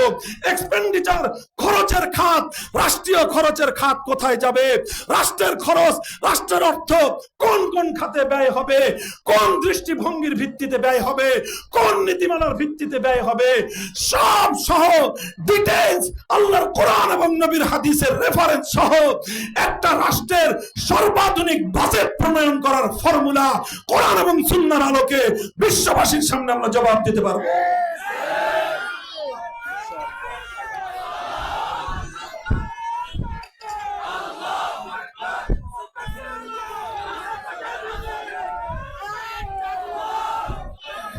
আরেকটা জ্বলন্ত দৃষ্টান্ত দিয়ে এই বিষয়ে দেখেন, খুব খেয়াল করে বুঝেন। এগুলো তো আমি তাত্ত্বিক কথা বললাম, এখন একটা প্র্যাকটিক্যাল কথা বলি। প্র্যাকটিক্যাল কথা, সারা দুনিয়ার একটা প্র্যাকটিক্যাল চিত্র আমি আপনাদের সামনে বলি। আপনারা শহর অঞ্চলের সচেতন মানুষ, বর্তমান পৃথিবীতে যে কোনো ব্যবসায়িক, প্রাতিষ্ঠানিক, অর্থনৈতিক কার্যকলাপ পরিচালনা করবার জন্য ব্যাংকিং ব্যবস্থার দরকার আছে না নাই? বলেন আছে না নাই? এমন কোন প্রতিষ্ঠান আছে, ব্যবসা প্রতিষ্ঠান, ব্যাংকে অ্যাকাউন্ট নাই? ব্যাংকের অ্যাকাউন্ট ছাড়া ব্যবসা বাণিজ্য করা যায়? এক্সপোর্ট ইম্পোর্ট করা যাবে? বহির্বিশ্ব থেকে আমদানি রপ্তানি করা যাবে? ইন্টার রিলেশন, এক শহর থেকে আরেক শহরে অর্থ লেনদেন করা সম্ভব এখন ব্যাংকিং চ্যানেল ছাড়া? কোথাও সম্ভব না। আপনি একটা মাদ্রাসা পরিচালনা করতে যান, বাংলাদেশে এমন মাদ্রাসা খুঁজে পাবেন না যেই মাদ্রাসার কোনো ব্যাংক অ্যাকাউন্ট নাই। পাবেন না। আমি তো বললাম, মাদ্রাসায় যদি না পান, স্কুল পাবেন কোত্থেকে, কলেজ পাবেন কোত্থেকে, ভার্সিটি পাবেন কোত্থেকে, জাগতিক প্রতিষ্ঠান পাবেন কোত্থেকে? ধর্মীয় প্রতিষ্ঠানই তো ব্যাংক অ্যাকাউন্ট ছাড়া চলে না। তাহলে ব্যাংকিং ব্যবস্থা আজকের দুনিয়ার জন্য অপরিহার্য একটা ব্যবস্থা। কথা ঠিক না বেঠিক? আচ্ছা, এবার বলেন, যেই ব্যাংকিং ব্যবস্থা ছাড়া আজকের আধুনিক যুগের অর্থনৈতিক কার্যকলাপ পরিচালিত হতে পারে না। এবার আমি সবগুলো ধর্মকে বললাম, তোমরা যেই যেই ধর্মের অনুসারী আছো, তোমরা তোমাদের ধর্মের বিধিবিধানের আলোকে একটা করে ব্যাংকিং ব্যবস্থার ফর্মুলা উপহার দাও। একটা হিন্দু ধর্ম অনুযায়ী হিন্দু ব্যাংক কেমন হতে পারে, একটা বৌদ্ধ ব্যাংক কেমন হতে পারে, একটা খ্রিস্ট ব্যাংক কেমন হতে পারে, একটা ইহুদি ব্যাংক কেমন হতে পারে, তোমরা আমাদের কাছে ফর্মুলাটা জমা দাও। এখানেও একই কথা। দিন যাবে, রাত পোহাবে, মাস গড়িয়ে বছর যাবে, যুগ পার হবে, শতাব্দী পার হবে, সহস্রাব্দী পার হবে, হিন্দু বৌদ্ধ ইহুদি খ্রিস্টান সহ এই জগতে তাবৎ যত ধর্ম আছে, কোন ধর্মাবলম্বীরা ধর্মের সত্যিকার রেফারেন্স দিয়ে ব্যাংকিং ব্যবস্থার কোন ফর্মুলা উপহার দিতে পারবে না। অন দ্য আদার হ্যান্ড, আপনি ইসলামকে জিজ্ঞাসা করেন, বলো দেখি মুসলমানরা আজকের আধুনিক যুগে ব্যাংকিং চ্যানেলে কিভাবে লেনদেন করতে হবে, ইসলাম তার কি ফর্মুলা দেয়? আমি বলবো, তোমার আজকে প্রশ্ন করার জন্য ইসলাম বসে নাই। যে তুমি 2025 সালে এসে প্রশ্ন করবা, তারপরে ইসলাম এই ফর্মুলা জমা দিবে।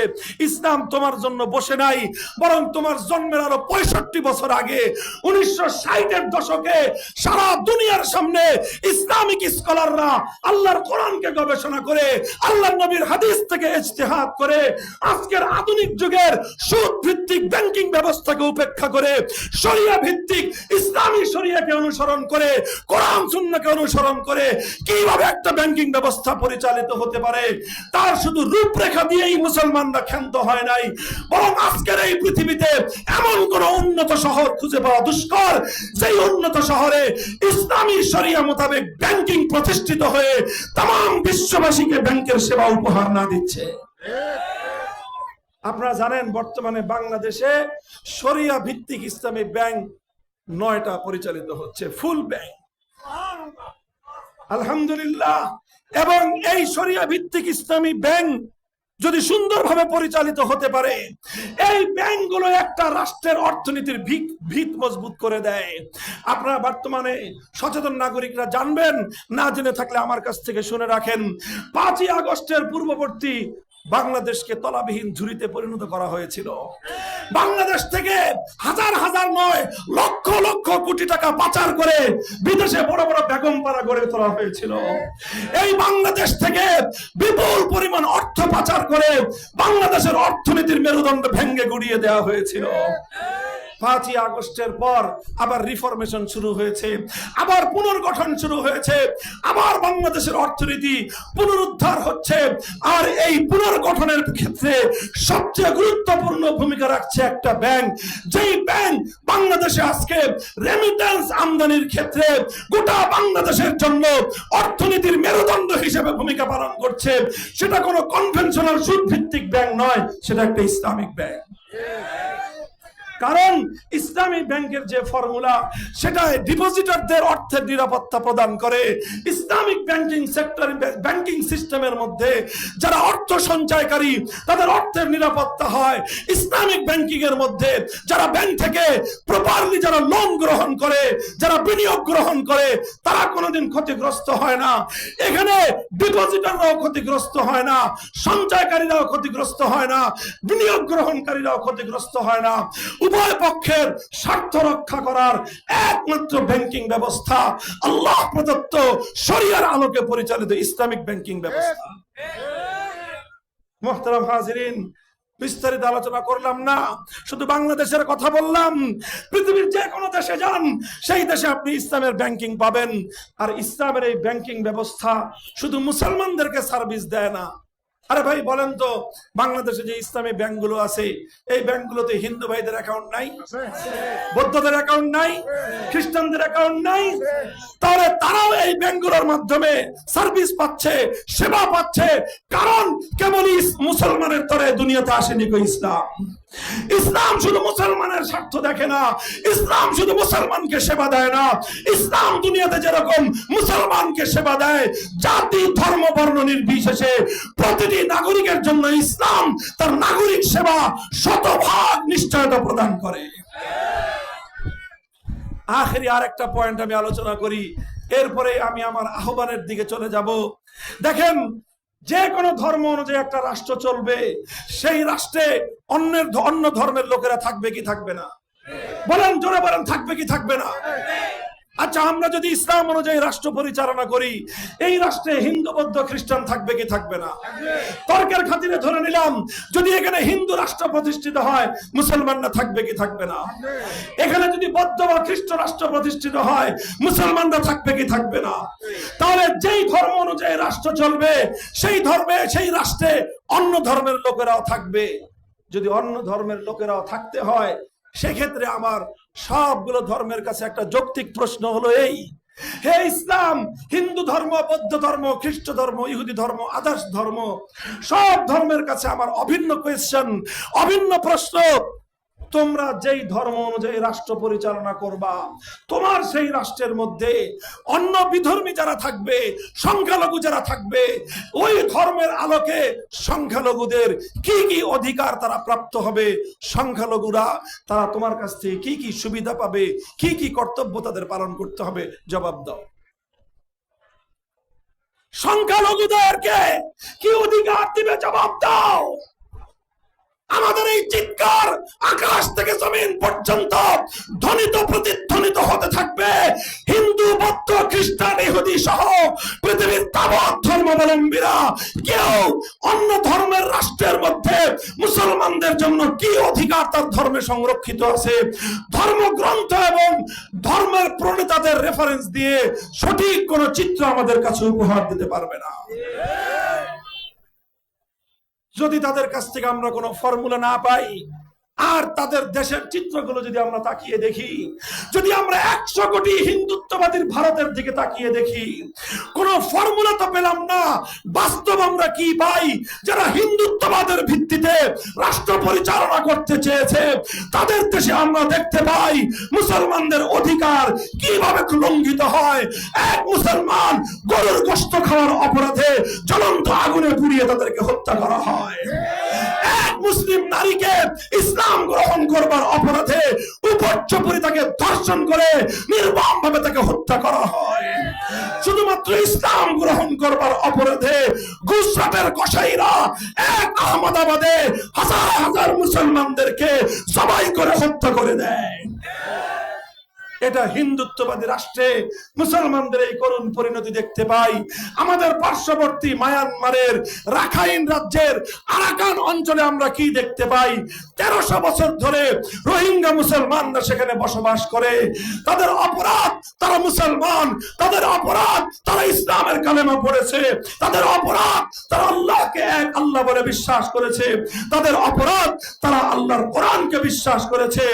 এই অপরাধে উগ্র বৌদ্ধবাদীরা, উগ্র রাখাইনের বৌদ্ধিস্টরা মুসলমানদের সঙ্গে এমন কোন জুলুম এবং অত্যাচার নাই যে জুলুম এবং অত্যাচারের স্টিম রোলার তাদের উপর পরিচালনা করে নাই। গর্ভবতী মায়ের পেট বিদীর্ণ করে সেই মায়ের পেট থেকে গর্ভের সন্তানকে বের করে সেই সন্তানকে দিয়ে মায়ের চোখের সামনে ফুটবল খেলেছে, মায়ের সামনে সন্তানকে টুকরো টুকরো করে হত্যা করেছে, সন্তানের সামনে মাকে ধর্ষণ করে মায়ের ইজ্জত ছিনতাই করা হয়েছে, সন্তানের সামনে পিতাকে হত্যা করা হয়েছে, বাবার সামনে সন্তানকে, ভাইয়ের সামনে বোনকে খুন করা হয়েছে, মনের ইজ্জত দিয়ে ছিনিমিনি খেলা হয়েছে। এভাবে লক্ষ লক্ষ রোহিঙ্গা মুসলমান শুধুমাত্র জীবনটুকু হাতে নিয়ে যখন তারা রাখাইন থেকে, আরাকান থেকে বাংলাদেশের দিকে তারা রওনা করেছে, প্রতিমধ্যে 100 মানুষ রওনা করলে 50 জনকে রাস্তার মধ্যে কুপিয়ে হত্যা করা হয়েছে। বাকি 50 জন কোন রকম প্রাণটা হাতে নিয়ে সমস্ত জীবনের অর্জিত সম্পদ পিছনে ফেলে জানটা নিয়ে বাংলাদেশে এসে আশ্রয় নিয়েছে। এগুলো আমি কাল্পনিক কাহিনী বলতেছি না, বলেন এগুলো আমি আমার বানানো গল্প বলতেছি। যদি কারো মনে হয় বানানো গল্প বলতেছি, যান এখনো বাংলাদেশের সেই আপনারা বাংলাদেশের কক্সবাজার এলাকার কুতুপালং রোহিঙ্গা ক্যাম্পগুলোতে যেয়ে দেখেন 18 লক্ষ রোহিঙ্গারা আজ বাংলাদেশে আশ্রিত অবস্থায় আছে। কি অপরাধ তাদের? তাদের অপরাধ আর কিছু নয়, 1300 বছর ধরে তারা ওই এলাকায় থাকে, তাদের অপরাধ একটাই, তারা মুসলমান। এই তো হলো বৌদ্ধদের কাছ থেকে ইসলামের অধিকার। কথা বলেন ঠিক না বেঠিক? কেউ বলতে পারেন যে হিন্দু বৌদ্ধরা তো উগ্র, এই জন্য সেখানে ইসলামের অধিকার নাই। উন্নত ইউরোপ আমেরিকায় মুসলমানদের অধিকার আছে। এই তো ফ্রান্সে কিছুদিন আগেই আদালত থেকে রায় দিয়ে মুসলিম নারীদের জন্য হিজাব ব্যবহার করাকে নিষিদ্ধ ঘোষণা করা হয়েছে। করে নাই? বলেন করে নাই? আমি জিজ্ঞাসা করতে চাই, ইসলাম ধর্মে আল্লাহর কোরআনের বিধান অনুযায়ী একজন মুসলিম নারীর জন্য পর্দা করা সুন্নত না ফরজ? চিৎকার করে বলেন সুন্নত না ফরজ? তাহলে মুসলমানের জন্য অবশ্য পালনীয় বিধান হলো পর্দার বিধান। আজ ইউরোপিয়ানরা বলতেছে তোমরা মুসলমানরা আমাদের দেশে থাকতে পারবা, তোমার নারীরা আল্লাহর বিধান পালন করতে পারবে না, তোমার ধর্ম তুমি পালন করতে পারবে না। কথা বলেন ঠিক কিনা? এই তো চিত্র। আর ইহুদিদের কথা বলবো কি? বলেন বলবো নাকি ইহুদিদের কথা? আজ 70 বছর পর্যন্ত জায়নবাদী ইসরায়েলের জারদ সন্তানেরা যেভাবে আমার গাজা এবং ফিলিস্তিনের মুসলমানদেরকে সত্য প্রসূত নিষ্পাপ ফুলের মতো মাসুম বাচ্চাদেরকে যেভাবে বুলডোজার দিয়ে মাটির সঙ্গে মিশিয়ে দিচ্ছে, পৃথিবীর ইতিহাসে এমন বর্বরতার কোনো দৃষ্টান্ত দেখাতে পারবেন না। এই তো হলো হিন্দু, বৌদ্ধ, ইহুদি, খ্রিস্টানরা সংখ্যালঘুদের কি অধিকারের ফর্মুলা দিবে। ফর্মুলা তো পাই নাই, প্র্যাকটিক্যাল নমুনা পাইলাম। এই ইসলামের কাছে জিজ্ঞাসা করেন, হুজুর আপনারা যে এত বড় বক্তব্য দিচ্ছেন, ইসলাম কায়েম হলে সংখ্যালঘুদের কি হবে? আমি আমার ব্যক্তিগত বক্তব্য বলবো না, কোন আলেম ওলামা, কোন হুজুরের রেফারেন্স দিব না। আমরা বলবো আমাদের নবীর ভাষায়। আমার নবীর প্রদত্ত মূল নীতি হলো লাহুম মা লানা ওয়া আলাইহিম মা আলাইনা, আল খামরু লাহুম কাল খাল্লি লানা ওয়াল খিনজিরু লাহুম কাশশাদি লানা ওয়া ইউকাতালু মিন ওয়ারাইহিম ওয়াল ইমামু জান্নাতুন। আমার পয়গম্বর বলবেন একটি ইসলামী রাষ্ট্রের মধ্যে নাগরিক হিসেবে একজন মুসলমান যে অধিকার ভোগ করবে, একজন ভিন্ন ধর্মাবলম্বী সমান অধিকার ভোগ করবে। শুধু এতটুকু বলেই ক্ষান্ত হন নাই আমার নবী দৃষ্টান্ত দিয়েছেন, একটি ইসলামী রাষ্ট্রের মধ্যে মুসলমানরা যেরকম আমের জুস পান করতে পারবে না? আমের জুস, আপেলের জুস, যে কোনো বেদানার জুস পান করতে পারবে, শরবত পান করতে পারবে, দুধ পান করতে পারবে। এটা যেমন মুসলিমের অধিকার, ঠিক তদ্রূপ একটা ইসলামী রাষ্ট্রের মধ্যে বৈধভাবে যে সকল অমুসলিমরা বসবাস করে, সেই অমুসলিমদের ধর্মে যদি মদ্যপান করা বৈধ হয়ে থাকে, সে তার ধর্ম অনুযায়ী ইসলামী রাষ্ট্রের মধ্যে মদ্যপান করবার অধিকার পাবে। দিস ইজ ইসলাম। তুমি যদি তোমার ধর্ম যদি অ্যালাউ করে, তোমার ধর্মে যদি মদ পান করে অ্যালাউ করে, ইসলাম তোমাকে মদ পান করতে বাধা দিবে না। তবে মাতলামি করবা তোমার এলাকায়, মদ খেয়ে মাতাল হয়ে আরেকজনের ঘরে ঢুকবা, সেটা পারমিশন ইসলাম দিবে না। ইসলাম বলবে তুমি যদি শুকরের গোশত খেতে চাও, তোমার ধর্মে শুকরের গোশত এলাও করে, হিন্দু ধর্মে শুকরের গোশত এলাও, খ্রিস্ট ধর্মে শুকরের গোশত এলাও। ইসলাম বলবে তোমার ধর্ম যেহেতু শুকরের গোশত এলাও, সুতরাং তুমি যখন ইসলামী রাষ্ট্রে অমুসলিম নাগরিক হিসেবে বসবাস করবে, তোমার শুকরের গোশত খাওয়ার পারমিশন দেওয়া হবে। শুধু পারমিশন না, বরং নিরাপত্তা সহ দিবে। একজন মুসলিম নাগরিকের একটা বকরির বাচ্চা যদি আরেকজন মুসলমান অন্যায়ভাবে মেরে ফেলে, তাহলে আদালত বলবে এই বকরির বাচ্চার ক্ষতিপূরণ দাও। কথা ঠিক কিনা? বকরির বাচ্চার ক্ষতিপূরণ যেমন ভাবে একজন মুসলিম নাগরিকের জন্য আদায় করা হবে, কোন একজন মুসলমান ইমাম হোক, আলেম হোক, নেতা হোক, যেই হোক, কোন একজন হিন্দু ভাইয়ের একটা শুকরের বাচ্চাকে যদি অন্যায় ভাবে মেরে ফেলে, আদালত বলবে হুজুর আছো, নামাজের ইমামতি পরে আগে হিন্দুর শুকরের বাচ্চার ক্ষতিপূরণ দিয়ে নাও। ও মুসলমান, ও সংখ্যালঘু ভাইরা, আজ তোমাদেরকে আতঙ্কিত করা হয় ইসলাম কায়েম হলে নাকি সংখ্যালঘুরা থাকতে পারবে না। এর চেয়ে মিথ্যাচার, এর চেয়ে ধোঁকাবাজি আর প্রতারণা কিছুই হতে পারে না।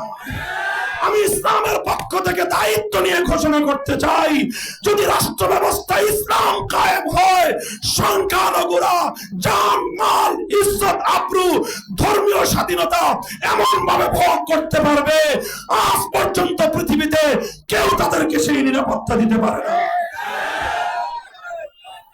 আলহামদুলিল্লাহ, ইসলাম সেই আদর্শের নাম, ইসলাম সেই জীবন ব্যবস্থার নাম।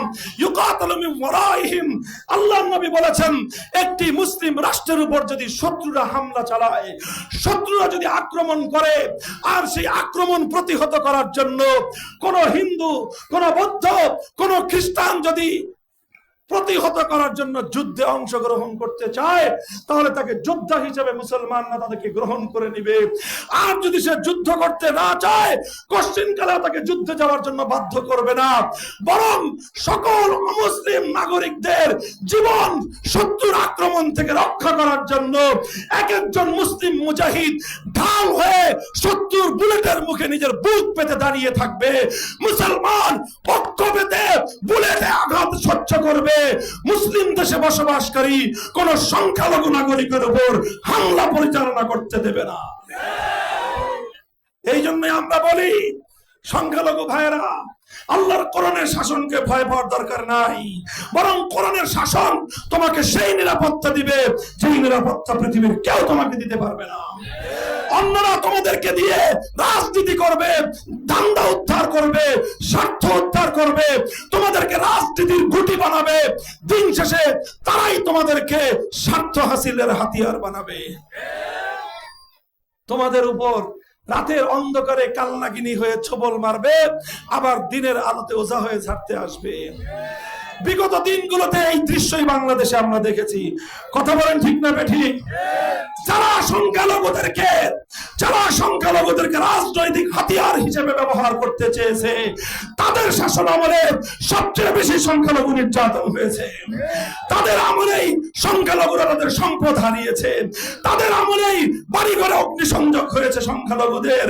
আল্লাহর কসম খেয়ে বলি, 5ই আগস্টের পরে সারা বাংলাদেশে হিন্দু, বৌদ্ধ, খ্রিস্টান সংখ্যালঘুদেরকে নিরাপত্তা দেওয়ার জন্য বাংলার ইসলামপন্থী আলেম সমাজ যে ভূমিকা পালন করেছে, বাংলাদেশের 1000 বছরের ইতিহাসে সোনার অক্ষরে লেখা থাকবে। এটা তো শুধুমাত্র সামান্য একটু পূর্বাভাস ছিল।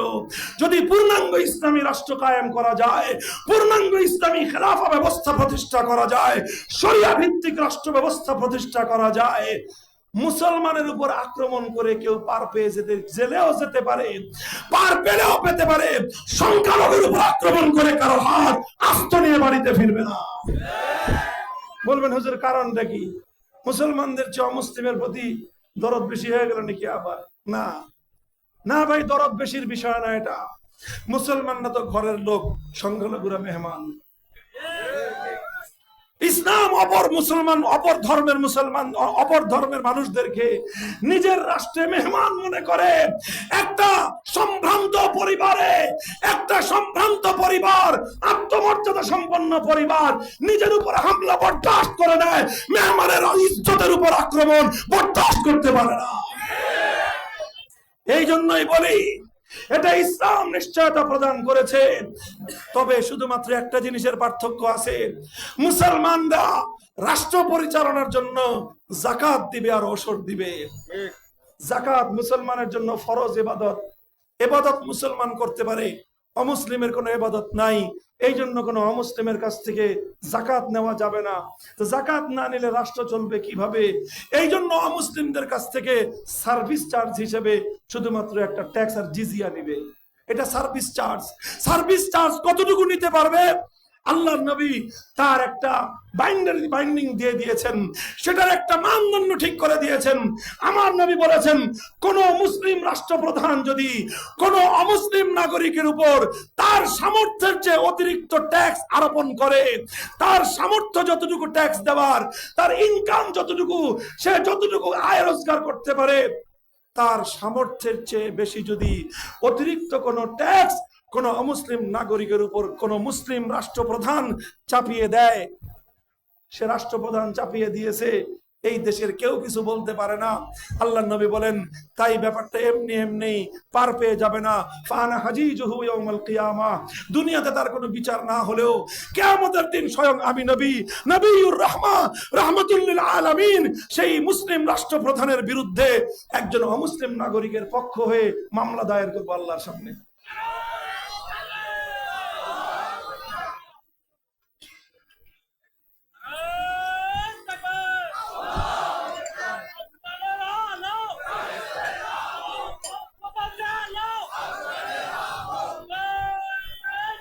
মুহতারাম হাজিরিন, আলোচনার খুব দীর্ঘায়িত নয়, আমি এখানে এসেই বলতে চাই, ও মুসলমান, তুমি মুসলমান হয়ে ইসলামের সৌন্দর্য বুঝবার চেষ্টা করো।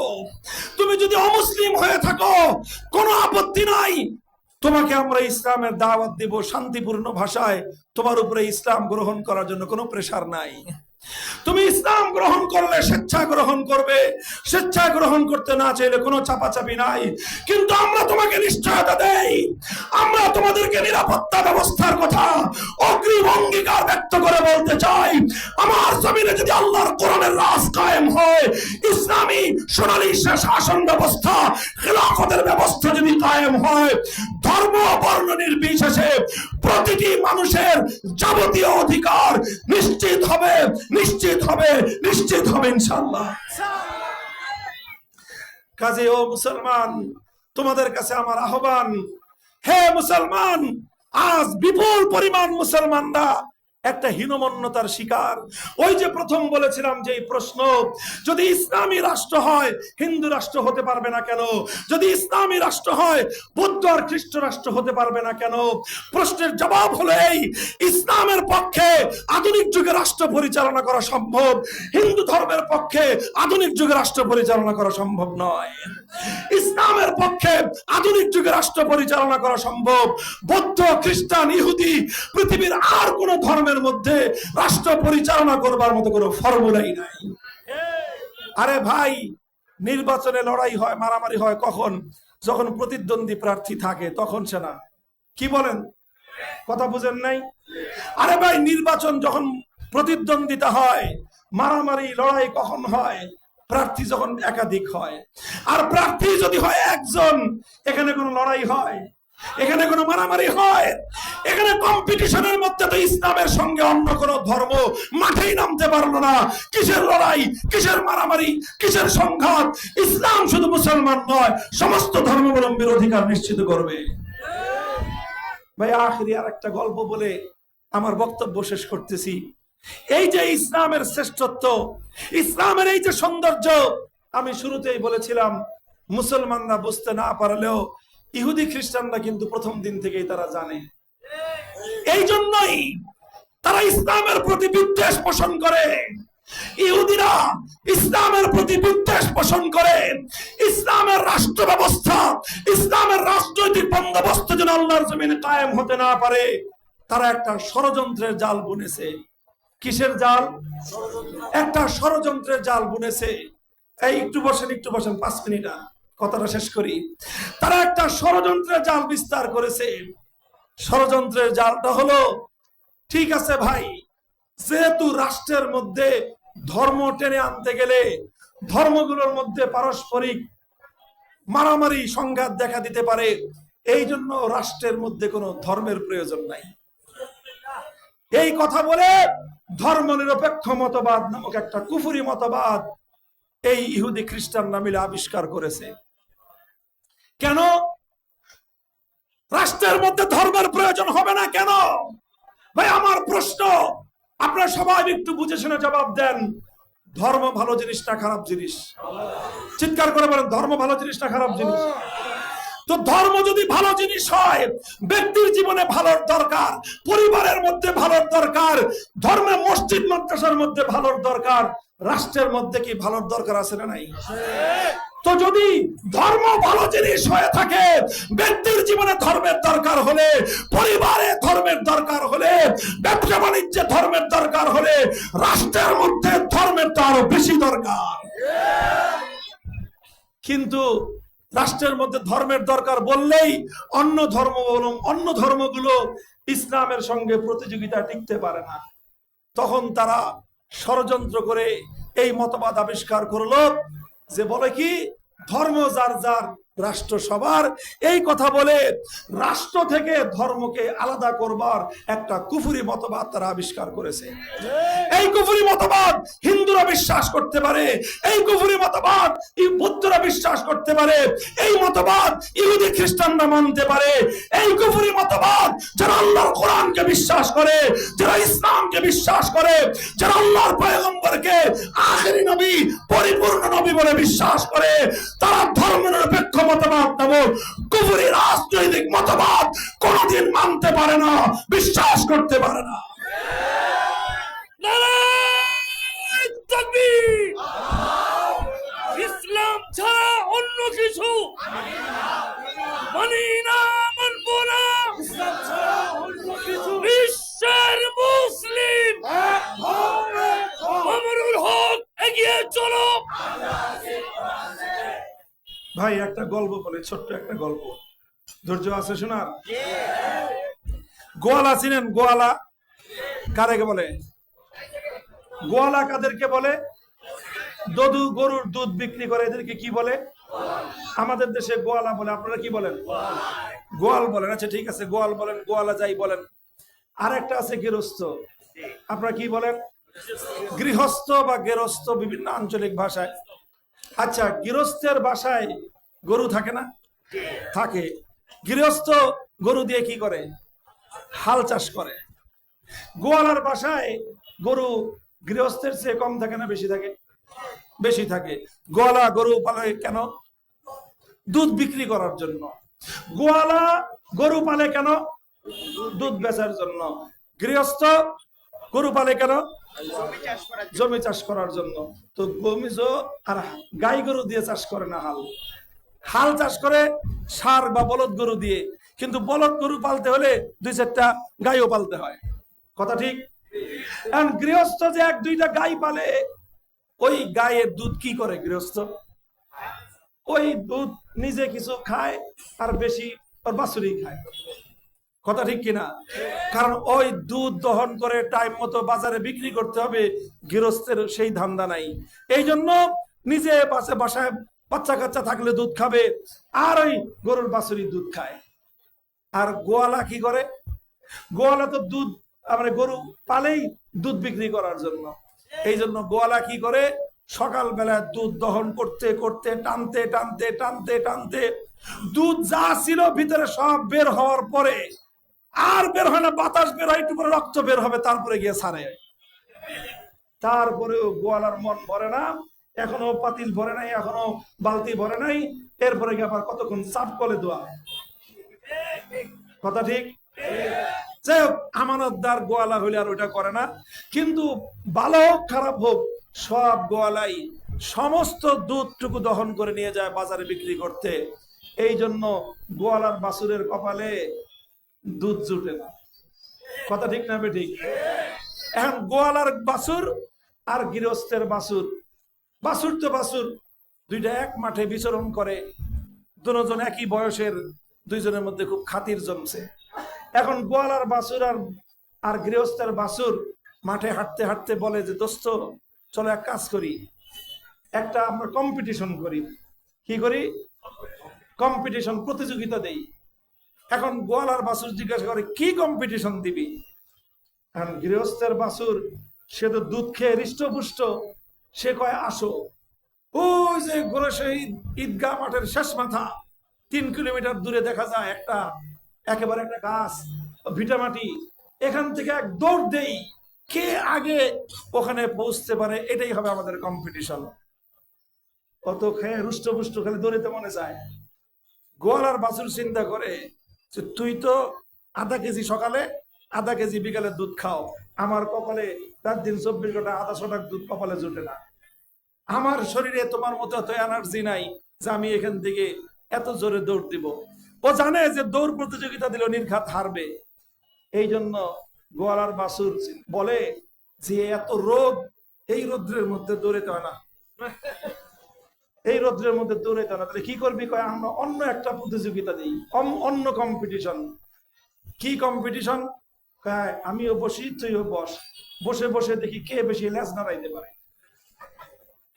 বুঝেন নাই কথা? লেজ নাড়ানো বুঝেন? বসে বসে, এটা বাংলা ভাষায় একটা প্রবাদ, বসে বসে লেজ নাড়ায়, মানে হলো যে অকর্মণ্য অলস, তার ব্যাপারে বলা হয় বসে বসে লেজ নাড়ায়।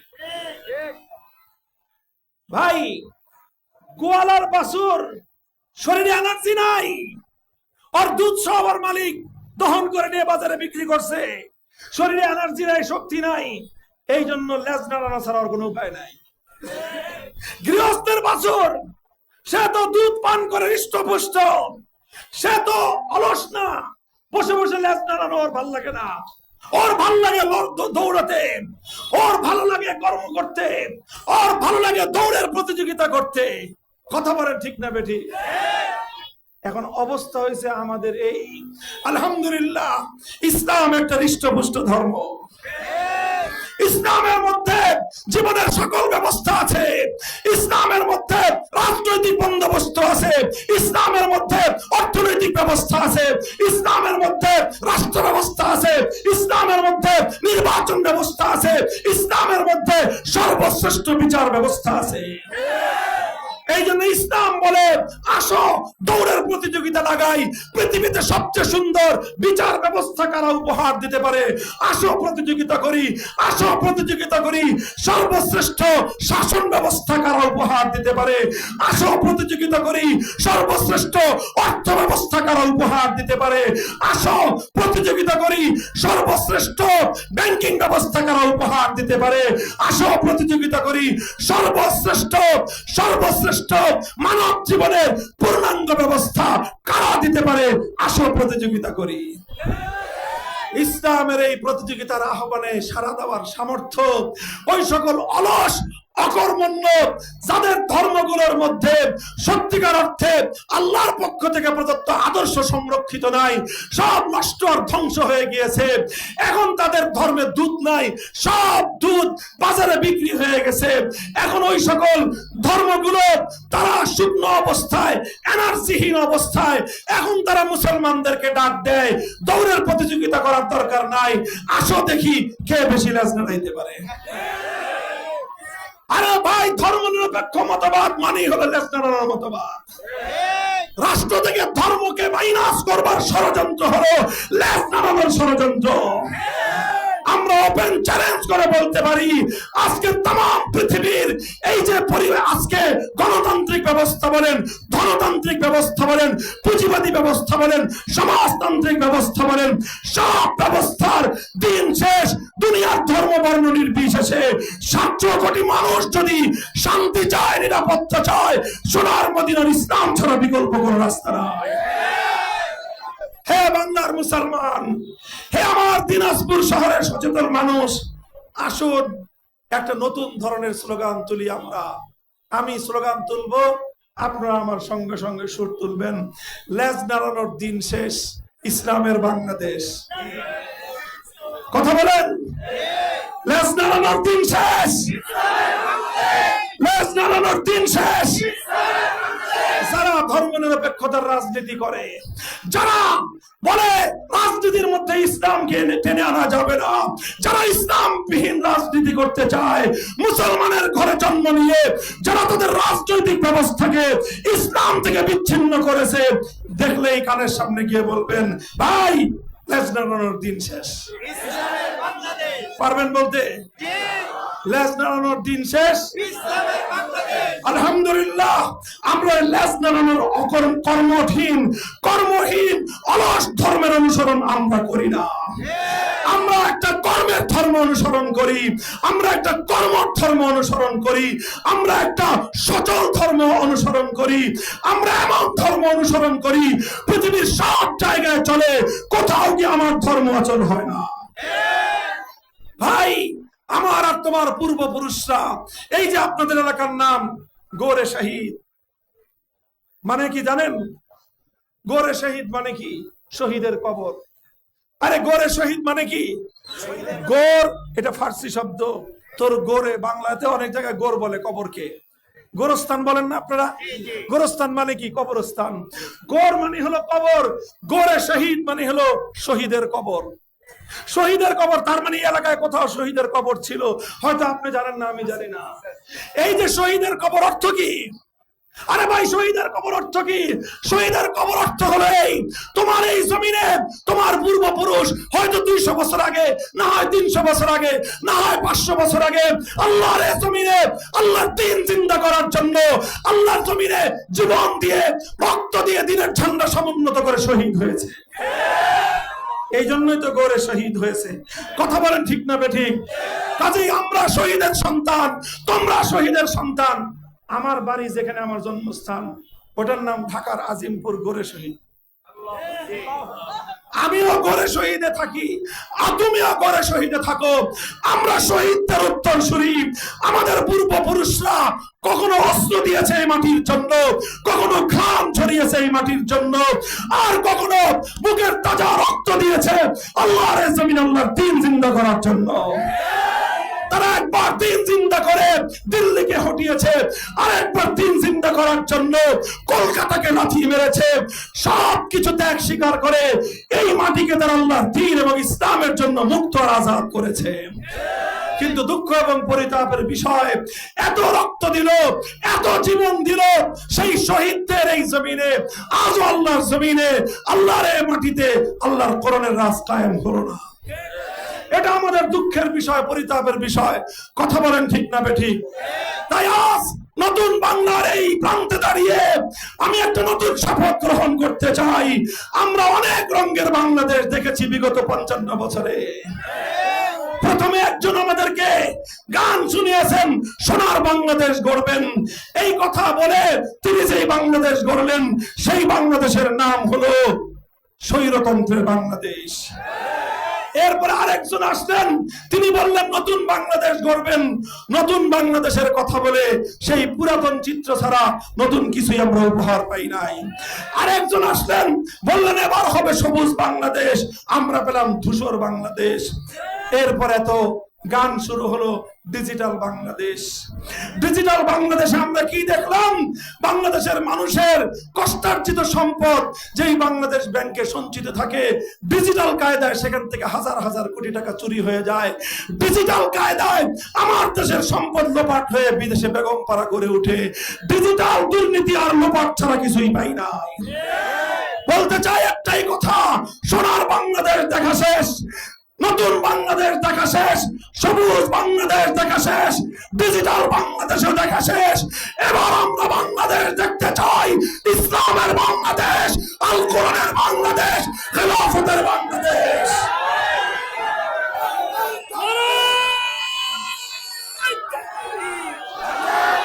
নারায়ে তাকবীর, ইসলামের আলো করে জালো, সংসদে জালো। প্রস্তুত আছেন তো ইনশাআল্লাহ? হতাশার কোনো কারণ নাই ইনশাআল্লাহ। আমি তো বলি এই জমিনে আমরা ভাড়াটিয়া হিসাবে থাকতে আসি নাই, মালিকানা সূত্রে থাকি। মালিকানা সূত্রে বলবেন হুজুর মালিক হলেন কেমনে? রক্ত দিয়ে কিনেছে এই মাটি। আমাদের পূর্বপুরুষরা রক্ত দিয়ে এই জমিন ইসলামের জন্য রেজিস্ট্রেশন করে রেখে গেছে। সুতরাং ইসলামের জন্য 47 রেজিস্ট্রিকৃত এই জমিনে ইসলাম ছাড়া আর কোনো মতবাদ চলতে পারে না। যাদের কাছে ধর্মনিরপেক্ষ মতবাদ এত ভালো লাগে, সীমান্ত পানি দিয়ে চলে যাও তোমার ধর্মনিরপেক্ষতার দেশে। এই জমিন আন্তর্জাতিক চুক্তির মাধ্যমে ইসলাম কায়েম করবার জন্য এই দেশ বিভক্ত করা হয়েছিল। সুতরাং এদেশের চূড়ান্ত গন্তব্য সোনার মদিনার ইসলাম। শান্তি প্রিয় ভাবে আমরা সেই ইসলাম কায়েম করতে চাই। এজন্য আমাদেরকে প্রথমে ঘাম ঝরানো পরিশ্রম করতে হবে। প্রস্তুত আছেন তো? রাতের আধারে চোখের অশ্রু ছেড়ে আল্লাহ দরবারে ফরিয়াদ করতে হবে। রাজি আছেন তো? মনে রাখবেন, ঘাম আর অশ্রুতে যখন কাজ হবে না, শহীদ ঈদগাহে জমায়েত হতে হবে। প্রয়োজনে বুকের রক্ত দিতে হবে। মাথার কাপড়ের কাপড় বেঁধে আল্লাহর দ্বীন কোরআনের রাজ কায়েম করবার জন্য শহীদ ঈদগাহে যেতে কারা কারা প্রস্তুত আছেন? হাত তুলে শপথ করে।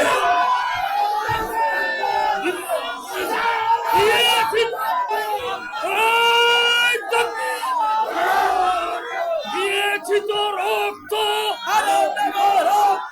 রক্তে এসে যাবে অন্যায়, এসে যাবে অন্যায়।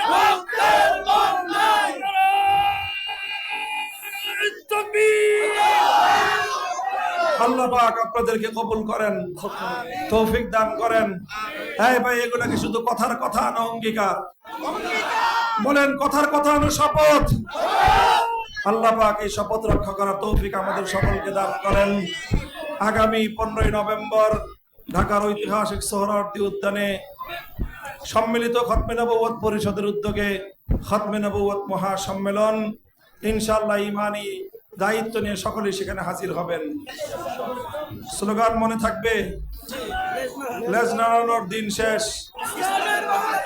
সুবহানাল্লাহ ওয়া বিহামদিহি, সুবহানাকাল্লাহুম্মা বিহামদিক, আশহাদু আল্লা ইলাহা ইল্লা আনতা, আস্তাগফিরুকা ওয়া আতুবু ইলাইক। ইয়া হাইয়্যু ইয়া কাইয়্যুম বিরাহমাতিকা নাস্তাগীথ, আসলিহ লানা শা'রানা কুল্লাহ ওয়ালা তাকিলনা ইলা আনফুসিনা তারফাতা আইন। ইলাহুল আলামিন, রাত গভীর পর্যন্ত আল্লাহ আমরা আপনার দ্বীনের কথাগুলো আলোচনা করলাম। আল্লাহ ভুল ভ্রান্তি হয়ে থাকলে মাফ করে দিন। আল্লাহ আপনার দ্বীনের বলকে বালা করে দিন, কালিমার ঝান্ডাকে সমুন্নত করে দিন।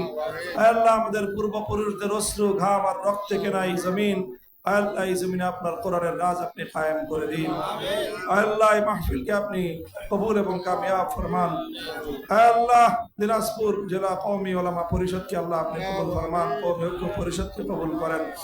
রব্বানা তাকাব্বাল মিন্না ইন্নাকা আনতাস সামিউল আলিম ওয়া তুব আলাইনা ইয়া মাওলানা ইন্নাকা আনতাত তাওয়াবুর রহিম। সুবহান রাব্বিকা রাব্বিল ইজ্জাতি আম্মা ইয়াসিফুন ওয়া সালামুন আলাল মুরসালিন আলহামদুলিল্লাহি রাব্বিল আলামিন। মেহেরবানি করে কেউ মুসাফা করার জন্য আসবেন না।